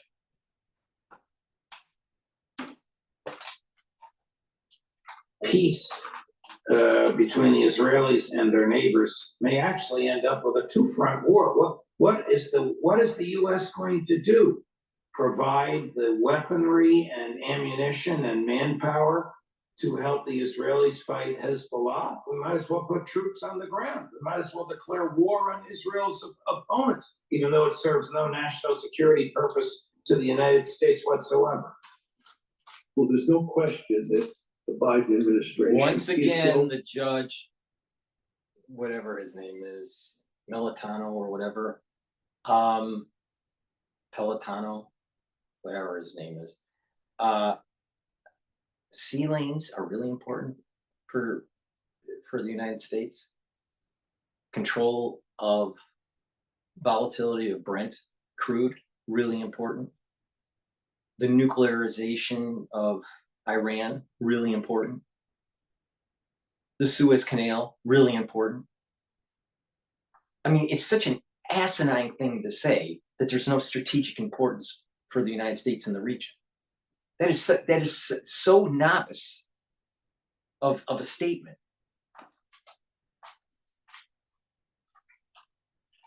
To enormous lengths to head off the war against Hezbollah, number one. And number two, as we've talked about, is going to enormous lengths to try and shut down the war against Hamas.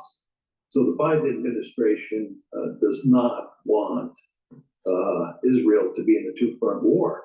But as we both know, the United States has very little leverage when it comes to Israel. And if Israel decides to go to war against Hezbollah and continue the war against Hamas, we will support them fully. I don't think we will end up putting ground forces in either one of those fights, but I do think we will support the Israelis completely, as we almost always do. And the end result will not be good for the United States, which again is why Biden doesn't want this to happen.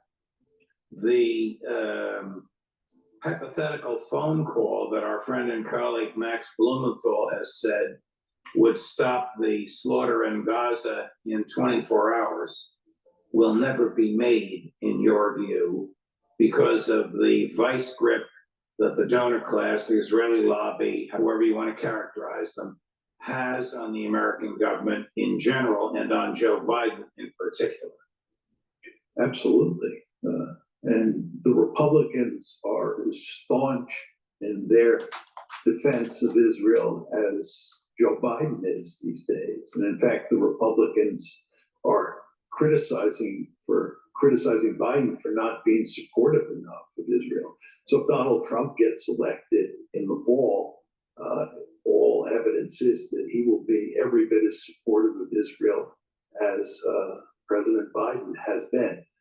The fact is that the lobby is enormously powerful, and it pretty much gets its way every time when it comes to the Israel-Palestine or the Israel-Hezbollah conflict situations. The mainstream media has been reporting for weeks that Mrs. Adelson, the widow of Sheldon Adelson, is negotiating with former President Trump, offering $100 million, not in his pocket, of course, but to his election campaign, if he promises publicly to help the Israelis, I'm using Mrs. Adelson's phrase, liberate the West Bank and maybe even go onto the other side of the Jordan River. Do you believe that? Do you believe that such a negotiation is actually going on and such an event might actually? There is a need to stand out in the job market as the financial industry becomes more competitive. Such an event might actually happen in return for campaign dollars?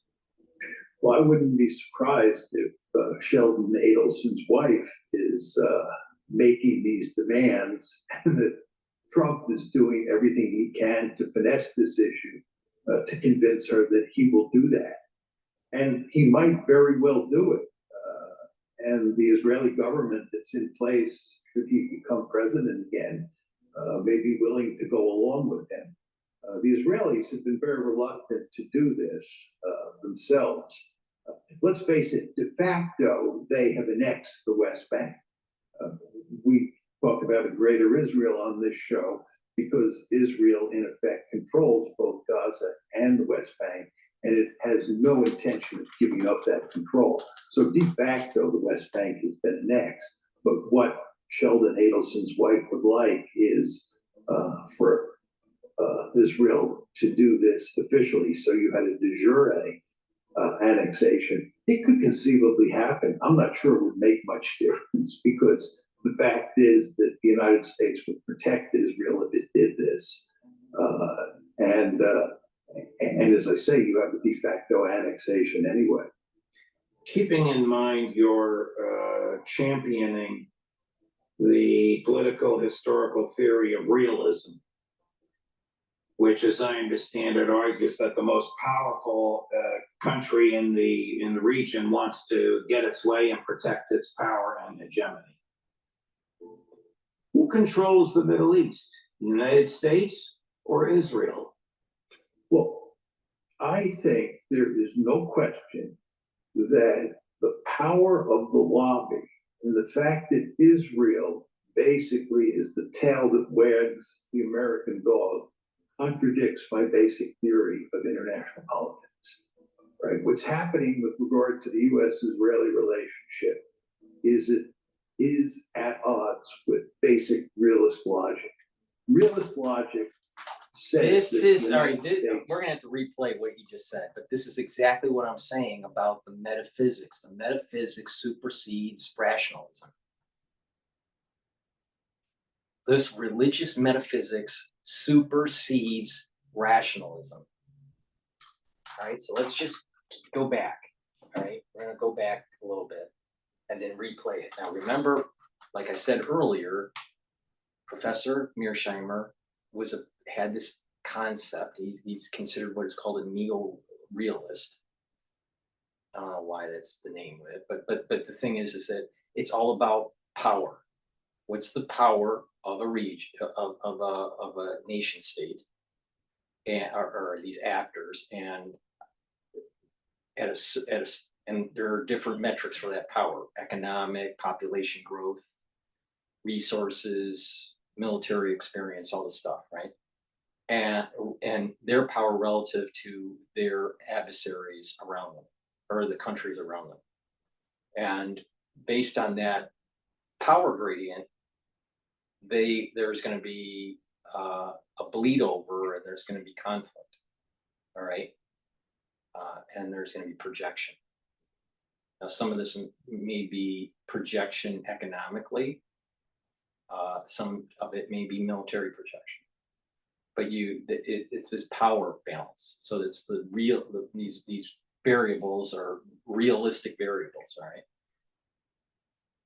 Israel's small, all right, compared to its neighbors. So it doesn't, even though it has a good military, in terms of the variables of neo-realism that Mearsheimer subscribes to,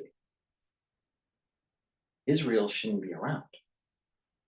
This is why I've been saying that the metaphysics, there's a hand, of God in this region that is pushing these events forward. You know the whole story of David and Goliath. I mean, it's been warned. You know, and do you really want to bet against God? Do you really want to bet against thousands of years of evidence that a group of people that have been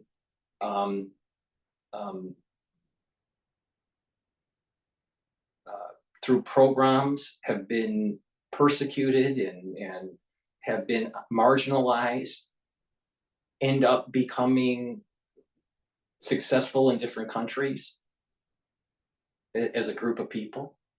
There's no group of people, none, that have been destroyed and rose up and then destroyed again and then rose up and still maintained their core belief system and has been able to be prosperous on the intellectual front, on a military front, in a political front.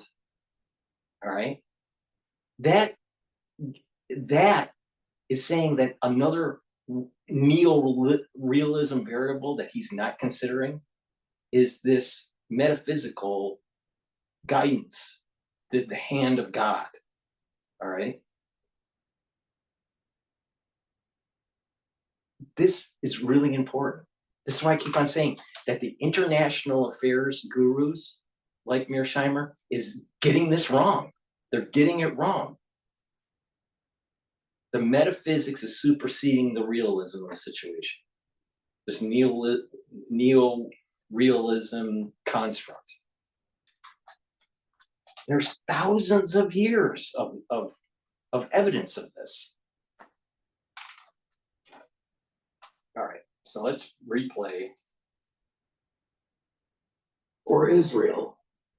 Well, I think there is no question that the power of the lobby and the fact that Israel basically is the tail that wags the American dog contradicts my basic theory of international politics. Right? What's happening with regard to the U.S.-Israeli relationship is it is at odds with basic realist logic. Realist logic says that the United States should act in its own strategic interest, and it should pursue policies that make good sense for fostering the security of the United States. And that's why, Professor Mearsheimer, you need to pay attention to Dr. Paul Cottrell. It's about the soul roots of Jacob and Esau.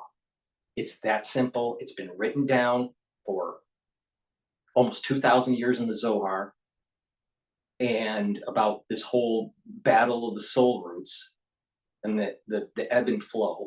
And the border system has been written down in the Bible. Why do you assume that the things that are in the Bible are of the past? Why can't we assume that they're actually of the past and the future? Start asking questions, Dr. Mearsheimer, and stop pontificating about neo-realism.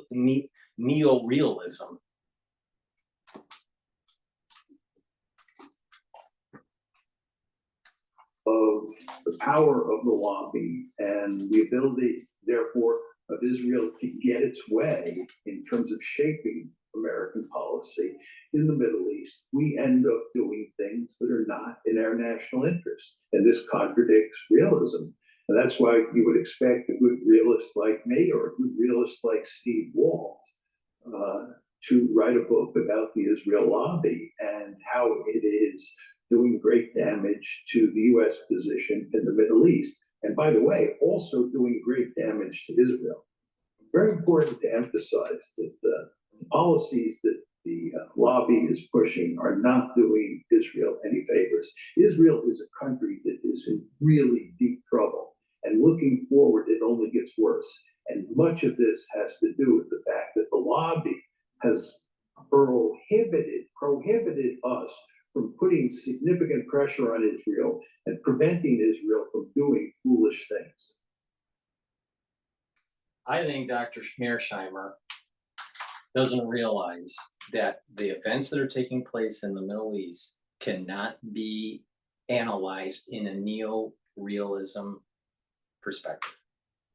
And it has to be analyzed from a metaphysical perspective. And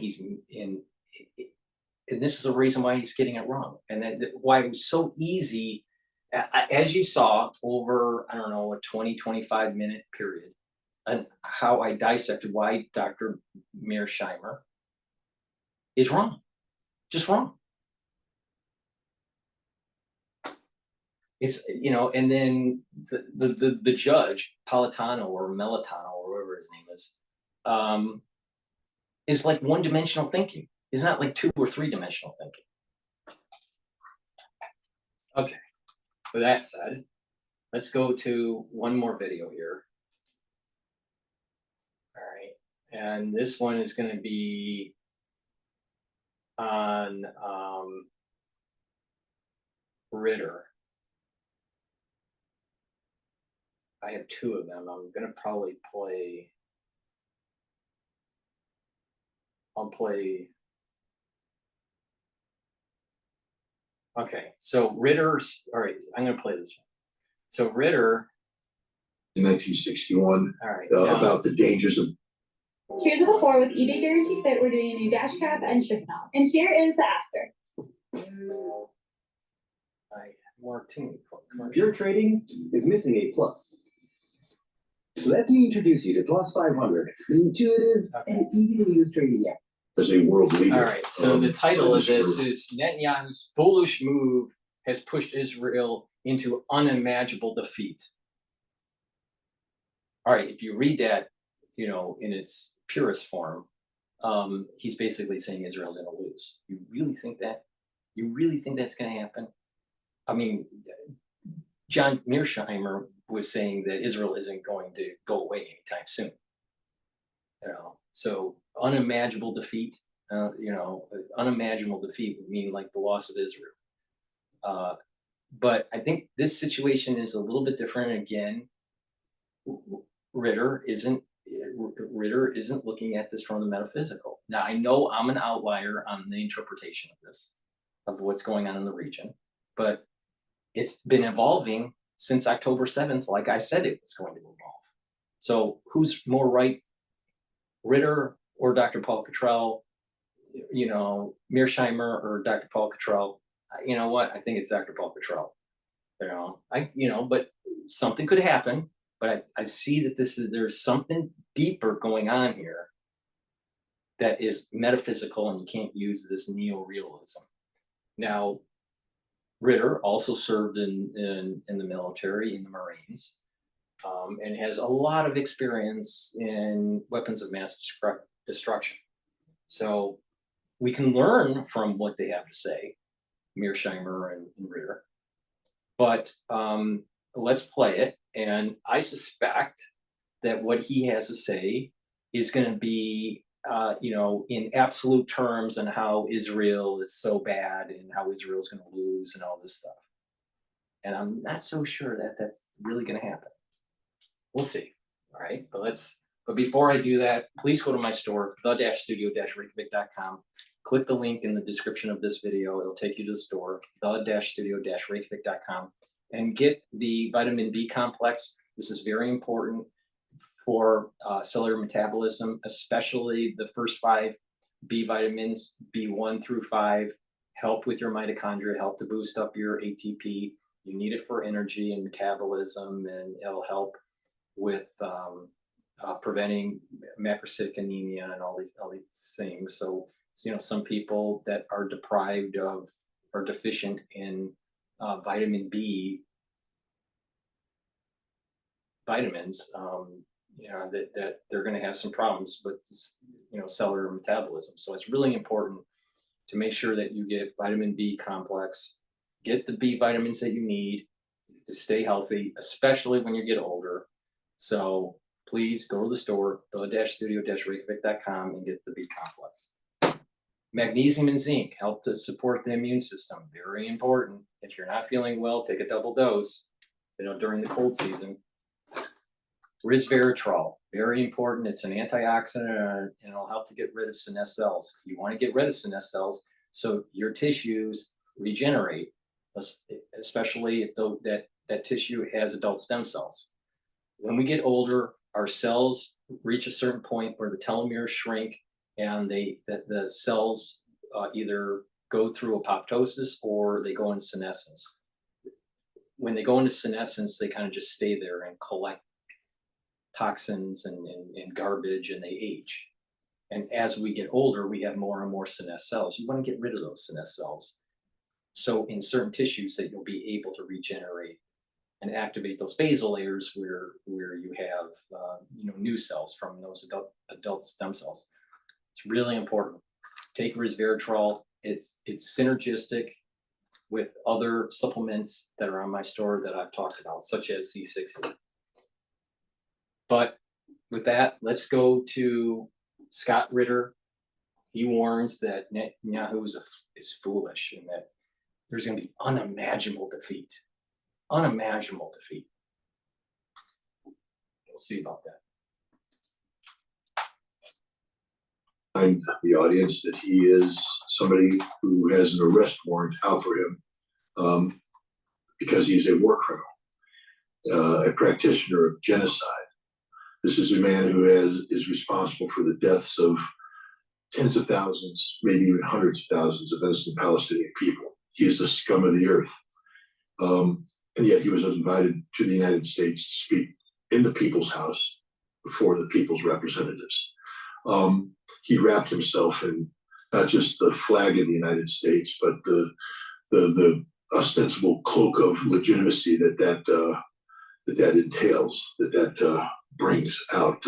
So this was to, assert him as a legitimate leader. And then the other main goal is to, in doing so, send a signal to the Israeli people that he is the anointed leader of Israel, that America supports, America backs. There are some peripheral things being discussed. He, of course, has a vision that he outlined in his speech. It was pure fantasy, derived from lies, derived from mischaracterizations, and just total manufactured crap. But he had to say that because he had to put a marker down for his constituents back in Israel, the far right wing, that he was fighting for the cause they support. He couldn't come to the United States and articulate something that was not politically supportable by his base. So that any deviation from what he articulated, and there will be major deviations, when he returns to Israel, he can say, I had no choice because America insisted on this. And we need America, and America has picked me to be the leader of Israel during these difficult times, because his coalition will collapse if he, buys into a ceasefire, which is he's being pressured to do so by America. So confronting the reality of a collapsed coalition and understanding that without the ability to assemble a new coalition to replace it, his political career is over. And he will probably, at that point in time, spend the rest of his life in jail as a convicted, corrupt leader, unable to leave Israel because he'll be arrested on the spot because he's a war criminal who has committed genocide against Palestinian people. He is going to do his best to remain politically viable. Right now, the only way he can do that is to wrap himself in the American flag and say, I am the anointed one, the one that the United States, and this ridiculous show in the People's House, having American leaders who have lost all morality, all sense of right and wrong, applaud him as if this was a replay of the Soviet Central Committee of the Communist Party back in the Cold War. We thought that he's going to ask for some sort of permission to go after Hezbollah, but he was talking more about Iran, and he wants a war with Iran. Do you think he's really serious in what he's talking about? No, of course not. He's not serious. He can't have a war with Hezbollah because he will lose a war with Hezbollah, and he can't have a war with Iran because he will lose a war with Iran. It's not serious. Nobody in the United States is taking this serious. Yes, we have the French kooks on the right and the French kooks on the left, both of whom meet in the same spot because they are unabashed supporters of this Zionist criminal entity we call Israel. But nobody's going to war with Hezbollah or Iran. That's the quickest way to a death sentence for Israel there is. He was playing to the base. There will be no war with Iran. There will be no war with Hezbollah. It just isn't going to happen. It's a fantasy on his part. The Israeli Defense Force has said, we can't do this. We are out of tanks. We are out of spare parts. We are out of ammunition. We can't defeat Hezbollah. We can't defeat Hamas. So when you have your military saying this, what makes you think that he's going to go forward with campaigns that are destined to end in not just the minor defeat of Israel, but the strategic defeat of Israel, the physical destruction of Israel? No, it's just all words for the base. Don't you think that is a desperate attempt on his part? Because after a military operation that wasn't successful in Gaza, and they're shifting to Hezbollah right now, it's the Biden administration said to them that if you go after Hezbollah, we're not going to be there to help you. You have to do it by yourself. And right now they're shifting to Iran. It seems that they're hoping that if they pick a bigger fight with Iran, with the celebrating actually, since we came brothers with the in the USA, spreading out, pick a bigger fight with Iran, that could bring the United States into the conflict. No, it's stupid. The United States has already told him, we're not playing this game. Don't you remember April? When Iran attacked Israel in retaliation for the Israel criminal action that took place in Damascus, where they violated international law by bombing a diplomatically protected facility of the Iranian on Syrian soil. I have a feeling What was the- something really bad is going to happen to Scott. France, a massive attack by Iran against Israel, 9 missiles of which penetrated the impenetrable defense shield, hitting the targets they were designated to hit in Israeli air bases, sending the signal that we can do this anytime we want to.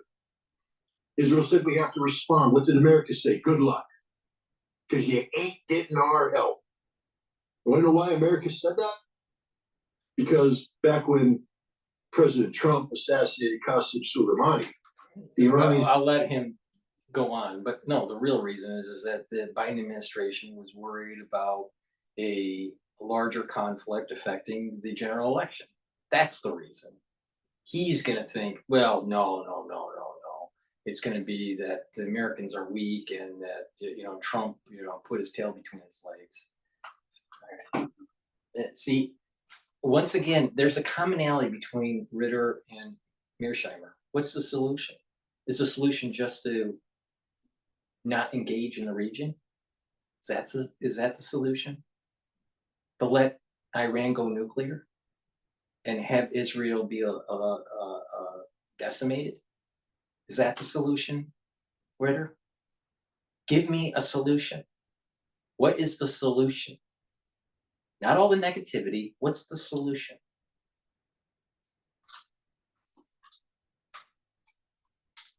Retaliated against the American forces at the Al-Assad Air Base in Iraq, firing missiles that penetrated the American defense shield and hit their targets with a precision that shocked America. Mr. Donald Trump, the toughest guy in the world, the tough guy doesn't back down, sat in silence because there's nothing he could say, because Iran put a marker on the table that said, if you want to take this to the next step, every single one of your facilities in the Middle East will be hit with the same level of lethal precision. So Trump just shut up. So you really think that the United States cannot cause severe damage to Iran and the decapitation of the Ayatollah? Is that what he thinks? I mean, I'm pretty sure the United States could do it if it wanted to. The question is that they kicked the can down the road, made the mistake, and didn't decapitate the Ayatollah. This is the point I'm making. Get the job done. Stop kicking the can down the road. But Ritter seems to be subscribing to the idea of just kick the can down the road. What's the answer, Ritter? Carried over to the Biden administration. They know what the outcome would be of a conflict with Iran. He's just talking negative. So they're not going to back Israel's insane desire. This is Benjamin Netanyahu, but there's a reason why he's a war criminal. It's because he's insane. He's been insane from day one. This is a man who's so far detached from reality, it's not even funny. He's also a political operative that's shown a proclivity for surviving in scenarios where most politicians would not. Does he really believe that? He's playing. Does he really believe that Netanyahu is insane? Does he really believe that? I bet his cognitive ability is pretty high. Probably more so than Ritter. Ritter's pretty smart too, even though not as formally educated as Netanyahu. But Netanyahu's not insane, nor is Biden insane. That's just irresponsible. So what side of the fence are you on, Ritter? Are you on the Iranian side? Don't even sound like you're on the American side. Or is it that you're just trying to make it sound like there is a group of Americans that are very negative about Israel? Or is this really just a thinly veiled, anti-Zionist kind of rhetoric? I don't know. I do know this. Ritter has not, at least so far, but the videos that I have seen, and I haven't seen that many of his, but the videos that I've seen about this crisis in the Middle East, there's no solution. He hasn't said a solution, and it's all demonization.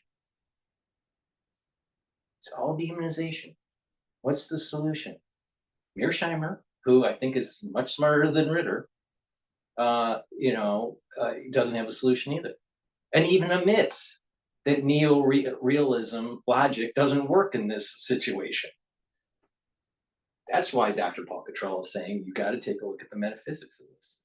Do you really think that Israel is going to fail on this? It's going to be pushed to the edge. It's going to be not easy, but Israel will prevail on this.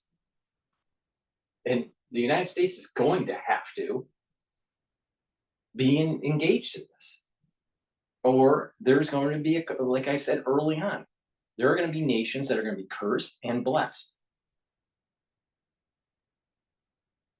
What side is America going to pick? Do you want to be blessed or you want to be cursed? A very dangerous political game. But the United States has made it as crystal clear as possible. They're not going to be sucked into a conflict with Iran. There's zero chance of that happening. Zero chance. Let me remind everybody, we thought we could. Really, Ritter? Why are we moving military equipment in the region? Really, Ritter? I think you're wrong. The Houthi, that we could compel them through force of arms in stopping their blockade against Israel. We failed. We continue to fail. The reason why we continue to fail is because we have a woke military and a woke president that is a poor commander-in-chief. But if you stop the wokeism and you have a commander-in-chief that is willing to get the job done, we won't be failing. So it's really a matter of leadership. Scott Ritter. There is an anger in him that is not, something's not right. Something's not right. Failed against the Houthi is supposed to somehow defeat Iran. Go smoke more dope. It isn't going to happen. At the same time, Scott, we are witnessing that Putin is bringing Erdogan and Bashar al-Assad together. China is bringing all these groups in Palestine together to make some sort of agreement among them. And you see Netanyahu just talking about war in the US Congress. How do you picture this Russia and China trying to bring some sort of agreement, and the United States, everybody's applauding Netanyahu for bringing more wars? Well, I mean, basically, we see the stark contrast between the American approach towards global affairs and the approach by the Russians, the Chinese, and others. Dwight D. Eisenhower set the stage for this in his farewell address, where he warned the American people back in 1961 about the dangers of the military-industrial complex. He said, if we allow our society to continue to be dominated by this, it will forever change and destroy American democracy. And that's where we are today, because this facade of democracy we call the United States of America is a little more than a war machine. Our economy, our society, our politics, the way we interface with the world is all defined by conflict, because that's what a military-industrial complex demands. War is the lifeblood of the American system. We can't succeed, we can't function unless they have conflict. We need conflict, so we promote conflict. That's why you see what you see here. Russia and China, on the other hand, aren't addicted to their respective military-industrial complexes. They haven't been injecting that heroin into their veins. They believe in diplomacy. They believe in nonviolent resolutions to complex problems. And they've shown that it succeeds. After all, as the Russians... Really, Ritter? Why are they doing so many military operations around Taiwan?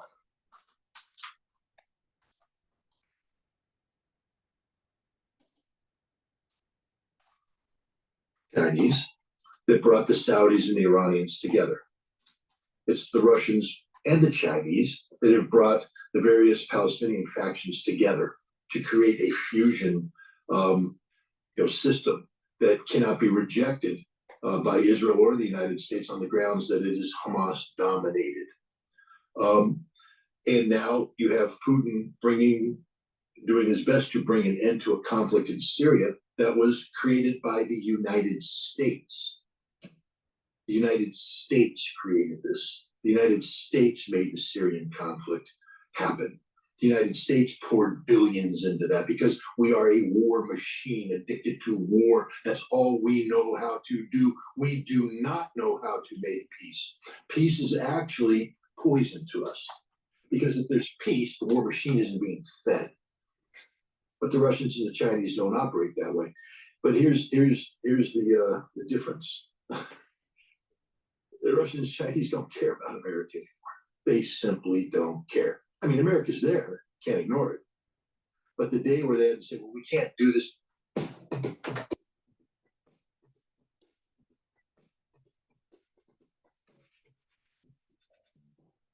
But the day where they had to say, well, we can't do this because America opposes it is over.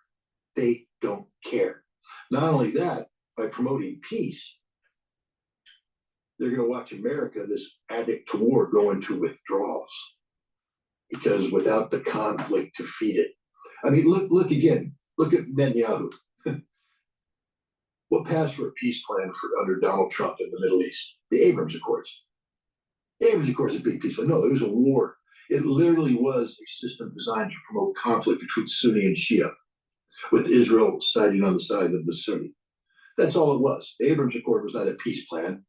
It was designed to suppress the national ambitions of the Palestinians while creating a political economic alliance to oppose the Shia Crescent, the axis of resistance. When I say oppose, I mean oppose violently, to create an economic system that would buy more American weapons.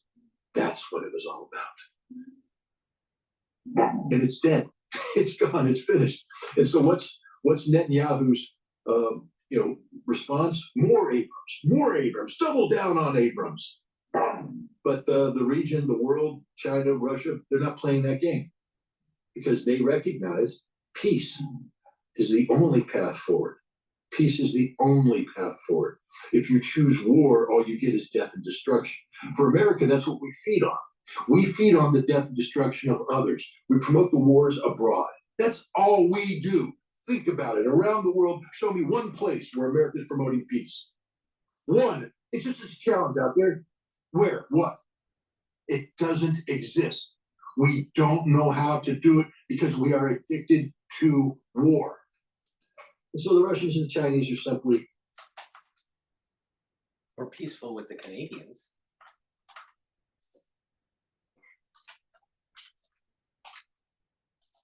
pushing us off to the side, and they're promoting peace. And nations are deciding that they don't want the war, the death, the destruction that the United States offers, because that's all America offers. They want peace. They want prosperity. This is the victory of diplomacy over militarism. In America, the only way we're going to save ourselves is to buy into the same thing. Now, this is going to require a radical transformation that we're not ready to undertake. Maybe we need to have some sort of collapse where the edifice of conflict just totally breaks down, and then we can rebound and rebuild as part of a global system. But as long as we think we are the essential nation, the world can't live without us. We're America, but what we mean is that we can't live without the world being at war. That's what it's about. That's what American hegemony is about. One nation surrounded by global conflict, and that conflict feeds us, sustains us, defines us. The world's tired of that, and they're walking away. When Netanyahu is talking about we, Israel and the United States, together with our Arab friends, we can fight Iran. Do you think he considers that if he goes after Iran, if he pick a fight with Iran, that Saudi Arabia and UAE going to be on his part?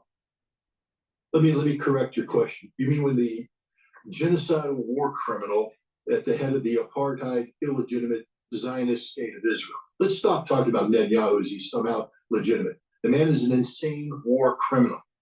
He's the scum of the earth. And like any criminal in a He desperate is not situation, mentioned yet in this video, and the video is about halfway done. Anything about the war crimes from Hamas and the leaders of Hamas. Now, leaders of Hamas are being killed, so it doesn't mean anything anymore, but they're war criminals. He seems to have so much vitriol for Israel. Why is that? Why is that? He just seems angry. Mearsheimer wasn't as angry. Mearsheimer was angry too, but it's more visible with Ritter. Why? Crimes. He's looking for collaborators in his criminal activity. No one will align with Israel. That's what Israel is starting to learn as a nation. They are fundamentally isolated because the entire world sees them for what they are. An illegitimate Zionistic apartheid state committing criminal acts of genocide against the Palestinian people. So let's stop saying Netanyahu. You spit when I say his name. He's the scum of the earth. He should never have been allowed into my country, into my house, the people's house, the Congress of the United States. He should never receive applause from a single representative of the American people, because we are not supposed to be a nation that promotes genocide. And yet that's what we have become, apologists for genocide. Not just cheerleaders for genocide. Screw Benjamin Netanyahu. Nothing he says is linked to reality. Nothing. He can hope, he can want. It's not going to happen. As I told you, that speech was intended to mollify the base back in Israel. There's no real plan there. Saudi Arabia isn't going to jump. Saudi Arabia is bought into BRICS. Okay? That is the future of Saudi Arabia. BRICS, peaceful coexistence, economic expansion, not buying into the war and conflict-driven relationships of the past, but a new future. The same with the United Arab Emirates. That's their future. They're not going to go backwards, and definitely not for a scum like Netanyahu. They're not going to align themselves with a genocidal state. That's insane. Saudi Arabia will never back genocide against the Palestinian people. And that's what Netanyahu is saying he wants. The United Arab Emirates will never back genocide against the Palestinian people. But that's the fantasy world that Netanyahu lives. This criminal, this scum, this genocidal maniac. How did you find the Kamala Harris policy in not going to the US Congress and later on meeting with Netanyahu? How did you find it? Because you just described sort of a self-contradictory thing. That explains Kamala Harris. She is nothing. We're watching a movie. I just hope everybody understands that. We're not watching some spontaneous, political revival by this underdog, this wonderful human being who is going to redefine American politics. She's a failed politician. You do know that she ran for president in 2020 and got kicked out of the Democratic primary early because she sucks. She's a horrible human being. Tulsi Gabbard showed that to the entire world during the debate. She calls herself a prosecutor, but she's a prosecutor. She's more like a prostitute. But please go to my store, the-studio-reykjavik.com, and help support my work. Get the vitamin C that I have on my store. This will help with your skin, but also your immune system. You should be taking it every day. If you're not feeling well because of a cold, please take a double dose of it. Go to my store and get the vitamin C with the magnesium. I have the Clarity Factor. Clarity Factor is a supplement that you take every day that helps to reduce the brain fog, allows you to concentrate on your work and your school. It helps to think more clearly, and your neurons are firing faster. You're going to be able to remember things better. You're going to be able to just have longer periods of time of concentration. All right. So please go to the store and get the Clarity Factor. Now, it's really important to realize that neural health is part of an anti-aging process, right? You know, you have to keep good neural health. You want to keep those dendrites connected. You want those dendritic connections.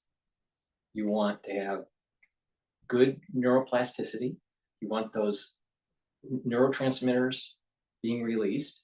You want your mitochondria in your neuron to be healthy. So it's really important to take the clarity factor. It's going to maintain those dendritic connections, and it's going to allow those neurotransmitters to be fired.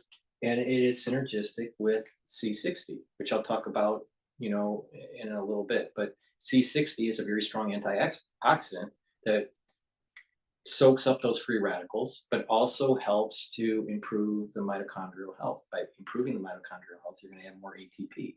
When you have more ATP and better mitochondria and more mitochondria in your neurons are going to be healthier. It's going to have more energy, and it's going to be shooting those neurotransmitters, and you're going to have better neuroplasticity. You're going to age slower neurologically. So you should be taking this every day, and it's synergistic with C60. So please go to my store and get the clarity factor.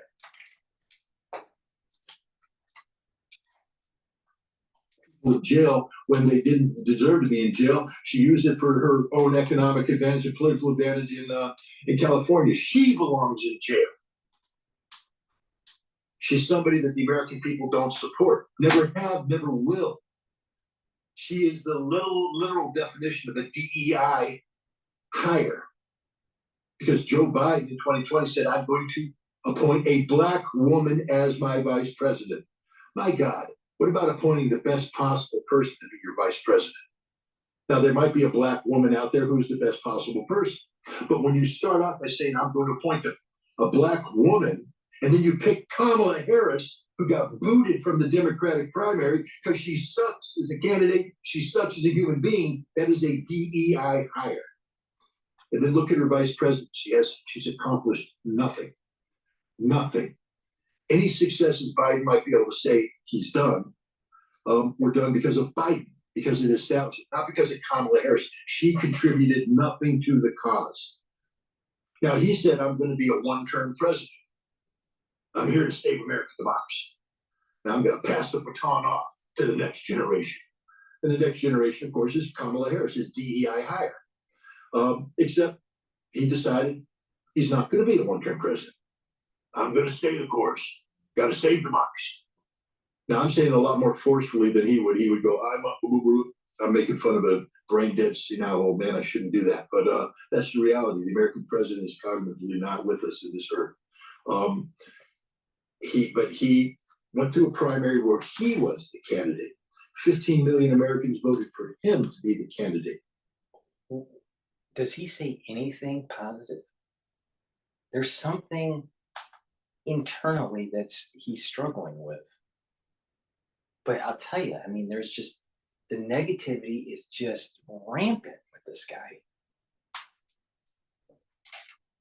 Amazing. Kamala Harris was not on the ballot. Go back. How many times did he mention Kamala Harris while he was running? Where was she? Was she there campaigning with him? Was it Biden Harris? No, she was the hell away because she sucks. She's horrible.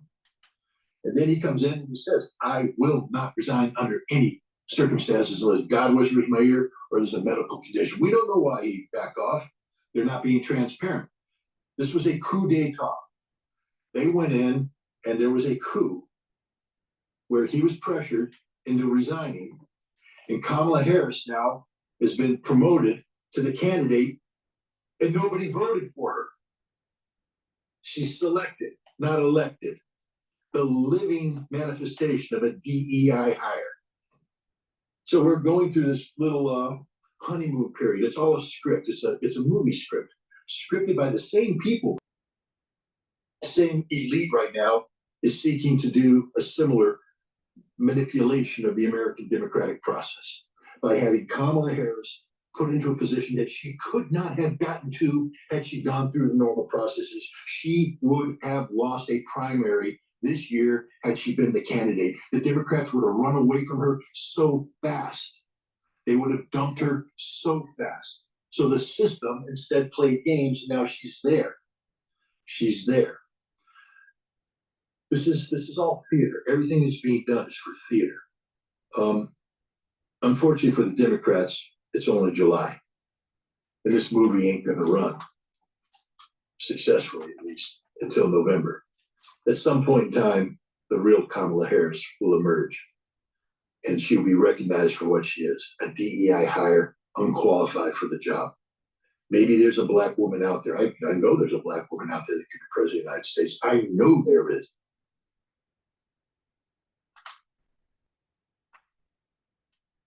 What qualifies her? There's very little that qualifies someone for the presidency. And that is the age, where you're born, if you're, you're a natural born citizen, right? And being elected during the general election. That's what qualifies you. Not your work experience, not your education, not your gender, none of that. That's what qualifies you. Now, the term, instead of using qualify, should be experienced enough to win the, to win the election. Well, okay, she's not that experienced, but she's qualified. Again, all you have to be is a natural born citizen. You have to be a certain age, then you have to win the general election. And the word qualify is wrong. Now, certain people may think that certain types of experience is better than other type of experience. That doesn't qualify you. Now, if you want to get into the nitty gritty, normally the qualification is, winning your party's convention, right, through some sort of primary process. But experience is not a qualifier. It's an element that persuades people to vote for the person. But to be qualified to be on a ballot, or to be qualified to be a president, it's just age and natural born citizen. And the Democrats should be seeking her out if they want a black woman. But they have to take that black woman and put her before the American people and make her earn their vote, make her earn their trust. Kamala's earned nothing. The literal definition of a DEI hire. When you look at Netanyahu suggesting that these people who are protesting outside the building are paid by Iran to do that, don't you think that he's trying to buy the American policymakers into a rhetoric that is not anywhere near the truth? I mean, there's no doubt he's trying to get the United States to double down on its anti-Iranian policies. That's not really the issue here, though. The issue is that a foreign leader, a war criminal, a genocidal maniac, was speaking at the People's House and daring to criticize American citizens for exercising their constitutional right of free speech, freedom of assembly. Their duty and responsibility as citizens to gather and protest when they feel something needs to be protested. And if you're not gathering to protest a genocidal maniac speaking in the People's House, then you're not much of an American, are you? And the people that were in the Congress applauding this madman, this maniac, this genocidal murderer, sat there and let him criticize Americans for doing what they believe was their constitutional duties. I mean, that's what's really... This is Carvana. And so is this. And this is how you can sell us your car. I mean, that's what's really here. I don't care about Iran. I mean, I do care about Iran, but what I mean, who cares what Benjamin Netanyahu thinks about Iran? Do you think the Iranians lost much sleep over his speech? No. I think they look at it and they realize this is a defeated man. Do you think that Iran has been dealing with America for some time now? They've already taken America to the brink. that have already taken Israel to the brink. They're not going to sit there and lose any sleep over stupid political games being played as an act of theater in the American Congress. There's nothing of substance that happened there when it comes to Iran. No policies will be changed. No policies will be influenced by Netanyahu's pathetic little speech. But the insult that he delivered to the American people via the United States Congress, a compliant Congress that apparently Netanyahu believes he is bought and paid for, and by their actions in response to inviting this genocidal murderer to their house to speak, proves that they are bought and paid by Israel. The insult he had to the American people. Because again, I have watched people demonstrate in the streets of the United States for a long time. And I'll tell you, the vast majority of them I don't agree with. I wouldn't be side by side demonstrating for their cause. No, not at all. I would hold opposite opinions. But I would be the first one out there to protect their right to demonstrate. Because that is the point. It's not what they're demonstrating. That's important to them. It's the fact that they can demonstrate that makes America the country that it is.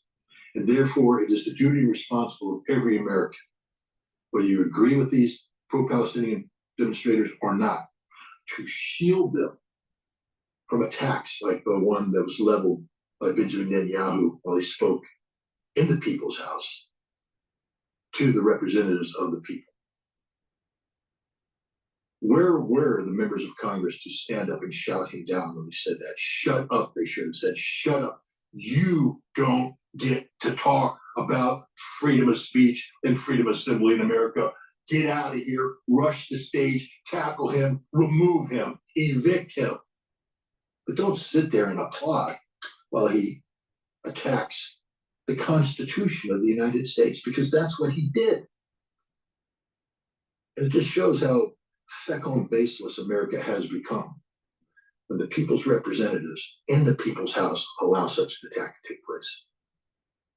When they're talking about Iran, it seems that the intelligence in the United States and in Israel, they're giving some information to the leaders that Iran, if we fight Iran, we can defeat all of these groups in the Middle East. But it doesn't seem that would be the case. Do you think that if something happens to Iran, all these groups will disappear? Is Iran ordering them to do things, or they have their will to do that?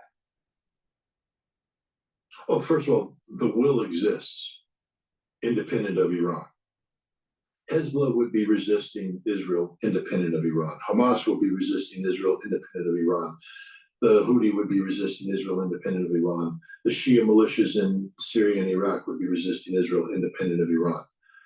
But let's not fool ourselves into believing that Iran isn't a critical aspect of the axis of resistance. Iran is a major power, a huge regional power. And Iran emboldens them with their political support and empowers them with their military and financial support. So Iran is a critical element. But let's talk about, how do you defeat Iran? How do you defeat Iran? I mean, you know, the speculation that Iran can be defeated by Israel, by the United States, is absurd. We've been trying for years. We're continuing to try today. Iran has shown a surprising resilience. There are problems in Iran. We saw that in the last election. The low turnout shows that people are losing confidence in the system. Does the system best represent us? Now they've elected a new president who, you know, some people say is a moderate reformer.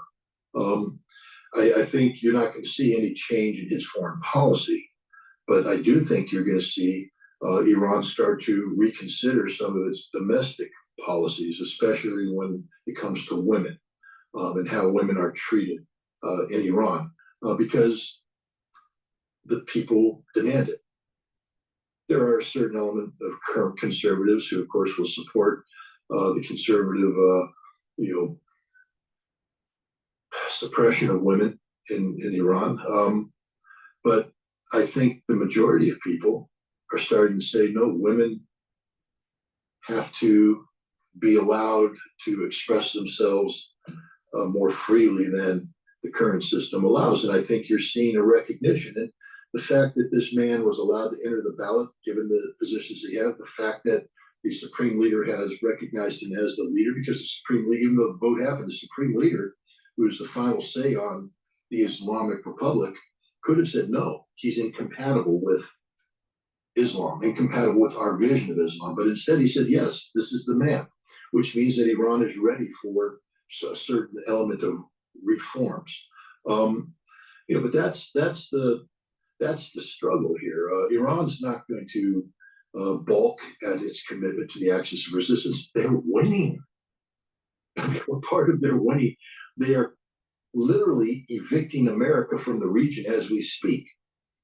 The American Navy cannot operate freely anymore. It doesn't have the same deterrent value anymore. The Iranians have solidified this axis of resistance, and most importantly, from my interpretation, they've inflicted fatal damage on Israel. This is the moment of the ultimate victory that's approaching, because Israel has been fatally damaged. Israel will not survive what has happened. That doesn't even come close. I mean, one is, it goes against what Mearsheimer we just heard. He said that Israel isn't going to go away anytime soon. Let's just replay that a little bit.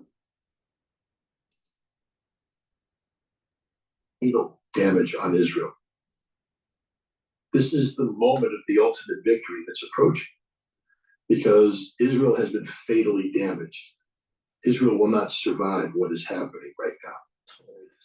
If Israel's smart, they'll go into the long death, which allows for a relatively non-violent collapse of the Zionist entity and the normal absorption of whatever is left into a singular state known as Palestine. If they're stupid, they can accelerate this process by going to war against Hezbollah and Iran, then they'll be physically destroyed. But the end result will be the same, a singular entity known as Palestine. I think that Ritter is wrong, and that what's going to happen is that there's going to be a larger border of Israel that is going to be coinciding with the border system that's written in the Bible. And that is very possible that we see the decapitation of the Ayatollah and this theocracy that they have in Iran. Now, the United States is going to be involved in this. And this is probably going to be not just a regional war, but it's going to be a world war where there's going to be a European front, there's going to be an Asian front, and there's this Middle Eastern front. We're probably tiptoeing into World War III. Some people say that we're already in World War III. But I really don't see that Israel is going to fail and it's going to be some sort of the land. It's going to be the land of Palestine. I don't see that happening. Israel's dead, and this is because of Iran, because of the axis of resistance. So any idea of weakening the axis and all that, the implication is that Iran's not winning, that Iran is somehow weak, that Iran is vulnerable. That's a fantasy world. The reality is that it's Israel that's vulnerable. It's the United States that's weak, because Israel and the United States aren't winning; they're losing. John Boyd's OODA loop in the Orient, observe, orient, decide, act, decision-making cycle. The idea there is to get inside your enemies or your adversaries' decision-making cycle to make them react to you. Let's just take a look at what's been happening in the Middle East. Who's reacting to whom? Who has the initiative? It ain't the United States and it ain't Israel. They're reacting. If this was a dogfight between fighter aircraft, America and the Israelis would be shot down every time. If this was maneuver warfare on a large scale, we'd be outmaneuvered every time and defeated. And this is the same place in terms of geopolitics. The United States and Israel are reacting, and every time they react, they bleed off speed. But Rocky Balboa, when he was in the ring against his opponent, he was usually reacting, and then all of a sudden, he ends up being proactive, and he wins. So don't worry about it, Ritter.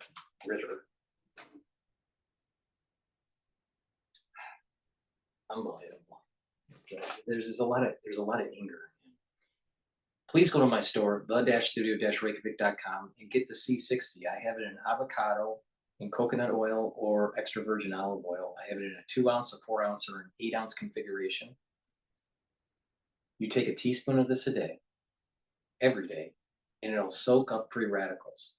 It's a very strong antioxidant, and by doing that, you're going to reduce the stress in the cell. The cell is going to perform better, and your mitochondria in that cell is going to produce more ATP. You need energy to be able to heal, to have a better immune system, to have better cellular processes. So please go to my store and get the C60. This is a very high quality product. It's a very strong antioxidant. You take a teaspoon of it a day, every day, and there's a compound effect. And what you're going to start seeing is that you're aging slower. And over a year, doing this over a year, huge benefits. And you compare it to your peer group that's not doing this, and you're going to notice that they're aging much faster than you are. So please go to my store and get the C60.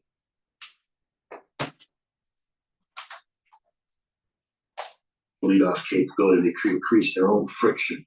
Meanwhile, Iran, the axis of resistance, is initiating when they want to initiate. It's a frictionless transition. The more friction, the slower you get. The less friction, the faster you get. Inside the decision-making cycle, Iran is prevailing. The axis of resistance is prevailing. So that's the reality. Any discussion in the West about, weakening Iran, it's absurd. It's just it's fantasy driven. All right.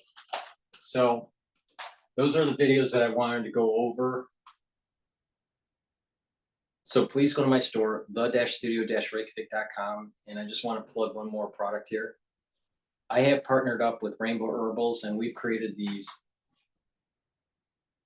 all-natural deodorants, peppermint, lavender, and tea tree, and citrus. Get a couple bars for your household. This is a dual-purpose product where you use it as a deodorant every day. It's for males and females, but it also will help to detoxify your body slowly. So it has no aluminum in it. It has no baking soda in it. It's made from essential oils from the Himalayas. It's extremely high quality deodorant product. Please go to the store and get a couple bars for your household. Even Better bar. This is an all-purpose bar. It's a utility bar for your skin. You can apply it on your skin every day, or some people do it every third day. But what you'll notice is that your skin will be smoother. It will be softer. It'll have kind of a little bit of a glow to it. If you use it on a regular basis, it'll also help to heal wounds quicker. A cut, an abrasion, a minor burn, it'll help to heal quicker. In addition, it'll help to mitigate some of the issues with psoriasis and eczema. And you can reduce muscle pain with this. So if you pull a muscle, you can rub this on the muscle area. In about 30 to 60 seconds, you're going to have pain relief from this bar. Many times you won't have any pain, but in some more severe cases, you may have just less pain. But the point is that it works, and it works fast. So please go to the store. This is made from all essential oils from the Himalayas. And this is a great utility bar that you should have in your medicine cabinet just in case you need it. If you get bug bites, like mosquito bites or whatever, you apply this on the bug bite and the itching will go away. So this is a really useful utility bar. So it's the Even Better bar. Please go to my store, the-studio-reykjavik.com, and get this high quality utility bar. So with that said,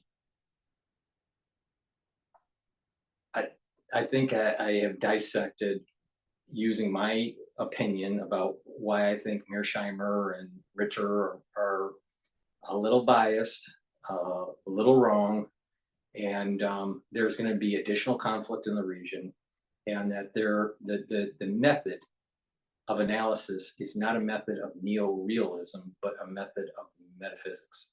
So thank you for listening. Please go to my store, the-studio-reykjavik.com. The link is in the description of this video. Thank you for listening and have a nice day.